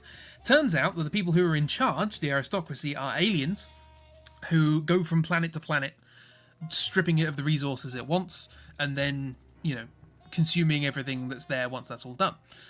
Our character realizes this, and tries to do something about it. In the process of this, some old civilizations of aliens that crashed into the planet are awoken, one by mining and one by the pollution. And we have to deal with that, and how that sort of affects everything and people and so on and so forth. It also looks like we're going to a sort of political thing with regards to, workers' rights and overthrowing sort of aristocratic rule and so on. Like, as the game progresses and the fat men get closer to their goal, they get more violent and oppressive. Yes, so more sort of dystopian kind of oppression and, more... The clockwork butlers turn into clockwork soldiers prowling the streets and all these sorts of things. It becomes more locked down, and the stealth stuff comes up. And eventually combat to break it all down. So yeah, that's just sort of where it comes from. Is this idea of a city where there's sort of a dormant alien race underneath it, or what was a dormant alien race, but it split off into two evolutionary branches because one crashed into underground and one crashed into the sea. 1,000 years later, human civilization builds up. Some other aliens come along, disguise themselves as humans, take over, and get them to mine. The resources are running low, so the fat men are starting to get to the point where they're just gonna eat everything and break it all down. And our character just sort of stumbles upon all of this and works out a way of stopping it. That's the gist of it. There's also crows. That's the thing. This is sort of an interesting design area for me, visually speaking. You can just come up with aliens that just follow the fat men around and... Yeah. The carrier crows. There's the carrier crows, but I was also thinking of like these things, which sort of originally you find them by getting in the way, or them getting in the way of the crow messages, because they're, carrion and stuff like that. Well, they're not carrion, but you know what I mean. But there's some interesting design stuff you can do there. And yeah, just sort of we want to design stuff from the mines and design stuff from the sea and so on and so forth. Basically, vultures picking off the remains. Exactly. They follow the fat men around, and then whatever they discard or things that they're not interested in, local fauna, flora, so on and so forth, they just consume that. They're carrying messages around. Love it. Yeah, but all in all, the thing I want you to take away from this... The thing I want you to take away from this is that this is an interim group project. So you can design your own aliens, you can design your own characters, locations, whatever. Stories, shorts. This is probably a good setting to write some short stories, why not? Just while I try and pluck up the enthusiasm for passing it on again. That's what this is. This is supposed to be a group thing. Just sort of laying foundations at the moment and some ideas, and you can build on it. And yeah, design your own things. Go off and have fun. That's what I like about these. Because like I said, the Pass It On originally started as just me going, oh, I want to design 171 Pokemon, because why not? And then I mentioned it to you guys, and all of a sudden it's, let's all design 171 Pokemon. So sure. So it says, God, go forth and multiply drawings. Not God. I think if you look at my name in Discord, it says not God. It also says Cripsy. Right, so yeah, you can sort of... I feel like this is a good setting for sort of stories. The thing is, I kind of want something like this, because my tangent time, procrastinating for actually designing anything, I had a bunch of short stories I did ages ago called The Savage Letters, and they were about effectively a Victorian detective-esque person going around clearing up the mess of things that got out and things happened. And I wanted to remake it, but I couldn't work out like a connecting thread. I couldn't work out like a reason for the things that were happening, if that makes sense. I didn't want it to be random. I wanted it to come together at the end, and I couldn't come up with anything. And there's something quite nice about this project where we just know from the start, oh, it's aliens. And we know where these aliens came from, we know why they're here, and we can build up to that, as it were. It's kind of... I painted myself into a corner with the other project of just having lots of good ideas, but no idea where they're going. And no ending to reach. Whereas this, we've worked the other way around. And that's sort of... That's nice, that's refreshing. We can build up. That's cool. Ending matters a lot. Yeah, I know. I'd like to kind of write it with someone else or something. I don't know. I feel like it could be fun. But, yeah. Co-op, group things. Anyway. You're the only divine here, so says Miss. Your word is not worth much. It's worth everything. It's worth certainly your presence and your friendship are worth a lot. So I can imagine your worth is, your word is pretty valuable. Sure. So this isn't going to make a particularly interesting VOD, is it? It's like this is what we've done. We've written a load of words and drawn this happy fellow, who will be redesigned into something much better later. But I like it anyway. Ever to throw your mind at coming up with lore and character concepts? Yeah, again, like, I didn't know where this was going. I thought we were just going to design aliens and stuff, but you're more than welcome to go into the deeper side of the lore. That's fine. You good at writing, apparently? Well, I read through your description of Rob, and that was cool. I like that. Shut your god. Just laying the groundwork for stuff. Yeah, like I say, I was kind of expecting to do like little alien designs and stuff like that, but since the aliens we're coming up with are kind of either specifically character driven or lore driven, I don't really want to jump in quite yet. So yeah.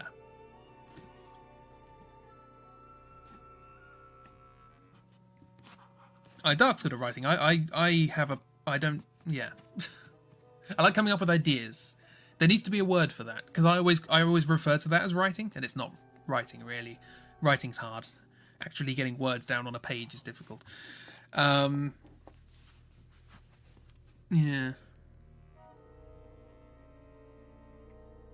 Prose is hard. Storytelling, story crafting, yeah. It's but I like doing that. I like lore building. I like making lore. I'm just not very good at writing prose. It's just...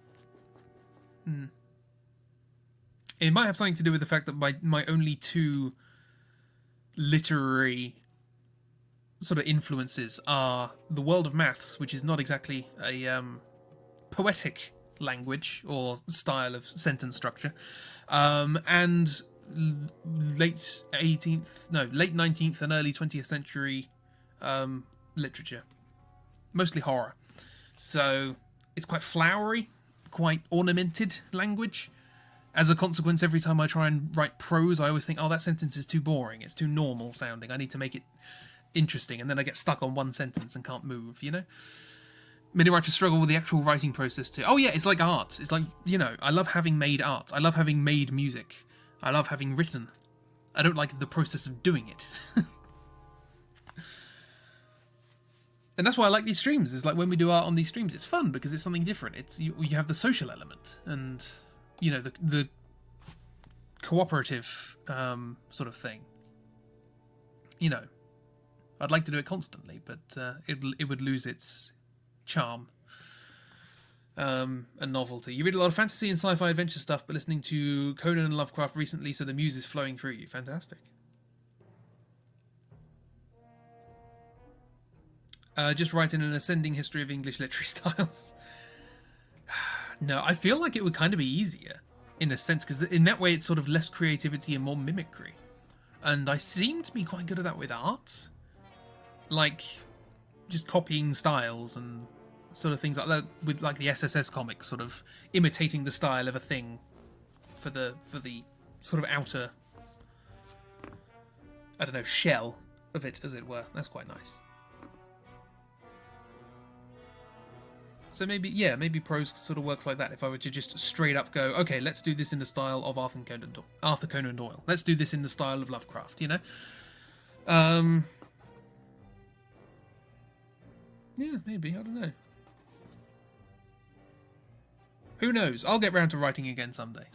Yeah.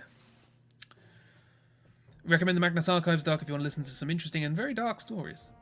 Yeah, I do want to. Again, I'm worried it's too similar to the idea I have of rebooting my stories. I don't think it is, but it might be. But it might give me ideas on how to end it and stuff like that. I kind of want to write it with someone else, but I don't want to just throw my ideas around and then nothing happens. But then if you don't do anything, you don't do anything, do you? Right, so we have a few minutes. What can we do in a few minutes? You could try, I know, but I don't, it's one of those things, you know, if you tell everyone your ideas and then nothing comes of it, then that's a person who's not going to be interested if you do finish it and have a nice finished product, and it's not going to work for them, because they already know where it's going. You know, that's why I haven't shared where my short stories are. They're still online somewhere. But I'm not going to share them because A, they're badly written because I wrote them 10 years ago. Well, 5 years, 7... It was a while ago, 8 years ago. I think I saw them recently. And B, I don't want to spoil the stuff, you know? Pick someone else, say, hey, let's collab and throw stuff at them until it either works out or not. That's your strategy. That's fair enough. But it's kind of... I don't know. I don't want to share things that are spoilerable, you know? And I like my writing to be spoilerable. I like my writing to have twists and to have things that come together. I like the endings of the stories to be a coming together of all the little bits and pieces that you forgot about, but they were there. If they're going to write it with you, then it's not spoilers. But if it doesn't work out, if you go, okay, let's write this thing, and then you explain a bunch of stuff, and then it doesn't work out between you and you've got to go off and do something else, then they've had it ruined for them, you know? They might at some point still want to actually enjoy it. I don't know. This is totally irrelevant to this stream. And if you're watching this on the YouTube VOD, congratulations for getting through watching what is a screen of nonsense while I talk about something completely different. Let's get my slogan up here.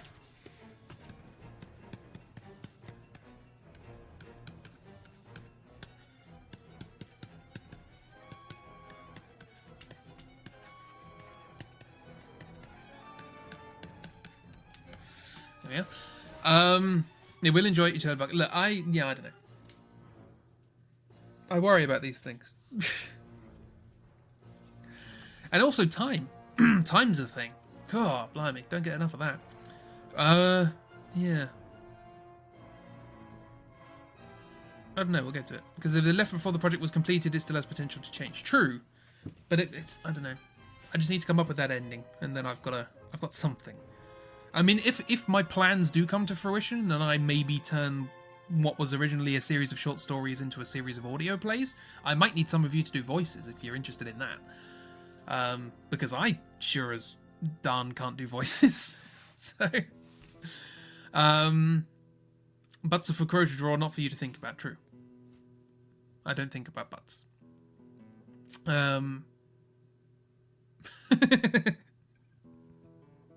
Lewis wanted to be a voice actor, so maybe hit him up. Possibly, yeah.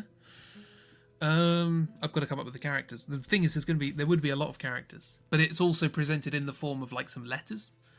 But then I feel like it'll work better in audio form because the original form, it was called the Savage Letters, and it was written as a series of letters. But then you're restricted with how much detail you can give the scene that occurred by how much detail people are going to bother to put in a letter. You know, so you'd be happy to help with your mediocre talents and experience. I'm sure you'll be fantastic. So I feel like doing it in audio, you could present it as a letter, but then sort of fade into a scene, as it were. You have no talent for voice acting, not that you know of at least, and zero experience, but if you ask, you'll help out too. No worries, so long as we can have fun with it. That's the goal.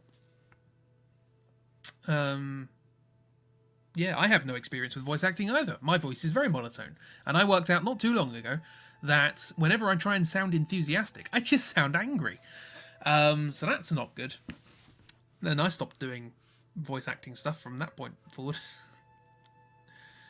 If you need crow sounds, you can hook you up. I need to hear your voice. Still need to hear your voice. I will do StarCraft and all that. If you need a great laugh, crow can hook you up too. In multiple senses of the word, obviously. Crow's core is superb, fantastic. Yeah, I mean, like I say, that project isn't going anywhere until I can work out the ending, and I need the end. It will be an ended thing, like it will be a finite thing, which is I don't often do that. I don't often design stories that end. But I don't know. I just feel like maybe I just need to find somebody who I can run the idea that I did have past and see whether or not it is as sort of crummy and pat as it were. I don't know. I did write the last story because there were 10 I released and then an 11th one that I wrote as an ending that brought everything together, and I just read it and thought, this is not satisfying, you know? You must go do washing or video hearty cheerio. I need to end the stream, really. This stream did not go how I expected. But that's the fun of it. So yeah, have a good time, Dark. Like I said, pick someone out and ask, hey, you want to listen to my shit, and then talk about the shit with them. I don't know. I'll probably listen to Magnus Archives, and then if it's anything similar to what I'm doing, I might like chat with, you know, Kiro or Weird or somebody who's sort of familiar with that kind of thing and likes it, and I'll run my ideas to try and, you know, oops, yeah, that might be a way to do it. So we can sort of see what things I can take on board from that without necessarily stealing things and trying to avoid things that were too similar and that kind of stuff. You know, that's sort of the problem is you can get inspired by things, but then when you get down to the creative side of it, you go, okay, I've got to make sure I don't copy this. You know, it's like I was watching people play the original XCOM a couple of days ago, and they were talking about how the game stands up with a couple of mods to make it sort of that make the UI better. Mechanically, it's an extremely solid game, and they're kind of frustrated that no other game has managed to be that solid since. And I was trying to work out why that's the case, and I think it's that problem of being inspired by something, but not wanting to steal it. And the deviations you make from that, however creative and however interesting they might be, might just ruin the magic that made you like the thing that you're copying in the first place, because you're trying not to copy it, and you've changed enough now that it's different, but also enough now that it doesn't have the magic you were looking for. So it's kind of, I don't know. I need the Let's Get Ready to Ramble to be on this screen as well. Yeah, cool, whatever. Thank you for coming along to the stream. It was a weird one. Tomorrow we have the draw through. Hopefully I'm a little more focused for that one. That'll be great. Granted, Magnus Archives has a definite ending planned, but has one more season to go and isn't yet finished. Noobs and I don't know how it's going to end yet. I don't know how long mine would be. It would probably be a series of, like, adventures, like, cases, essentially. It would be a series of cases, with a few parts. But it wouldn't last that long. So, it wouldn't be multiple seasons, you know? New Purple Star Project. Yes, that's the, just read the things what people said. Yes, I'm looking forward to seeing what you guys come up with. If you wish to participate in this, there is obviously no pressure to do so. I just thought I'd try and create something to fill in the enthusiasm void that Parsnipmon is currently sitting in. I have ideas for Parsnipmon that should get things up and running again, but until then, we're gonna do something different. It's weird, but also wonderful. Thank you for your time and ideas as always. I thank you for your ideas as well. This was a strange one, but enjoyable. It's nice to hang out with you guys. I just always feel when I get to the end of these sorts of streams where it doesn't go how I've expected and I just kind of talked instead of doing anything, that I've enjoyed myself, but that I have kind of failed at being the entertainer, if that makes sense. And I know that's not what you guys necessarily come to these streams for. I know I'm sort of beating a dead horse with the idea that, you know, I'm that kind of streamer. I'm that kind of engaging, let's be entertaining kind of streamer. I'm much more of a kind of chilled, ideas-driven sort of thing. But yeah, it does feel weird, these sorts of streams. I don't want this to end on my insecurities. Let's have it end on something good. Tomorrow is the draw through. You were and are and always will be great. And so are you. So are you, all of you. You're extremely nice people. That's a positive thing to end on. Tomorrow is the Adventures of Pal. What were we doing when we... Oh yeah, we found Buff Caldwell. No, that's how we ended last time. We're peeping through the window of Buff Caldwell's house for the last week. So that's happening. Then on Saturday we're doing proper XCOM. Actual real XCOM, by which I mean the remake of proper XCOM. Yeah, Strongman Caldwell. See what they've got to do. In the Mud Hut. This wasn't real XCOM? No, this was... Crispcom, no. Whatever. Yeah, so Forest of Doom, Wednesday. XNIP.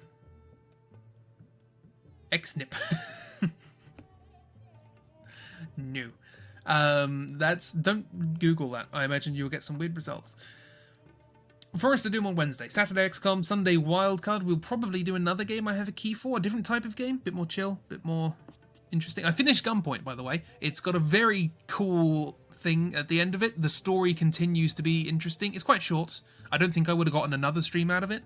But I do recommend it. It is very good. It's very funny. It's very...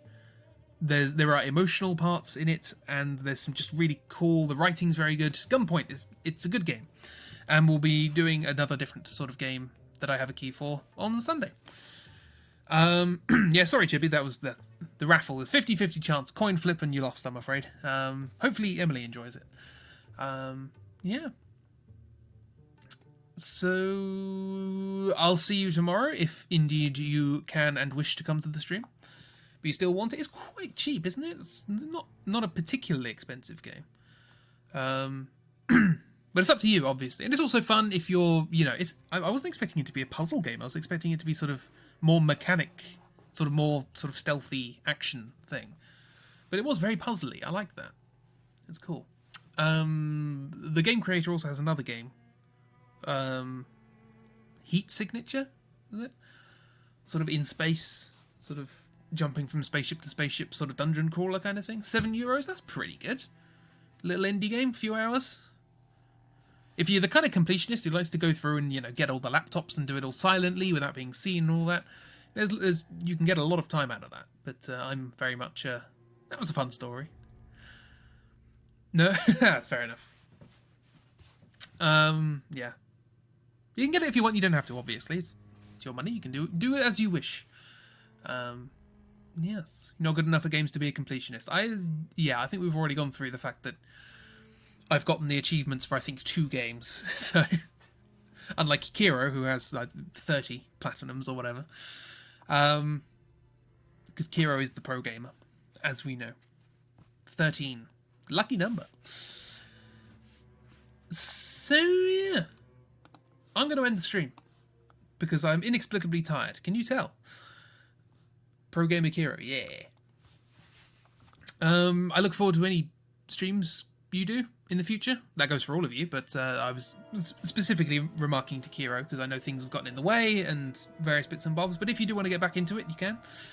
And I will be enthusiastic for it. Your 100 trophies for about 4 other games you didn't have a platinum trophy. That's fair enough. Yeah. So, yeah. And what do we have in terms of other streams occurring between now and then? We have Emily's stream. I believe Emily's getting towards the end of Pokemon at this point. I don't know if they're going to carry on after that or the end of the original Pokemon anyway. There's about 700 other ones if they want to carry on.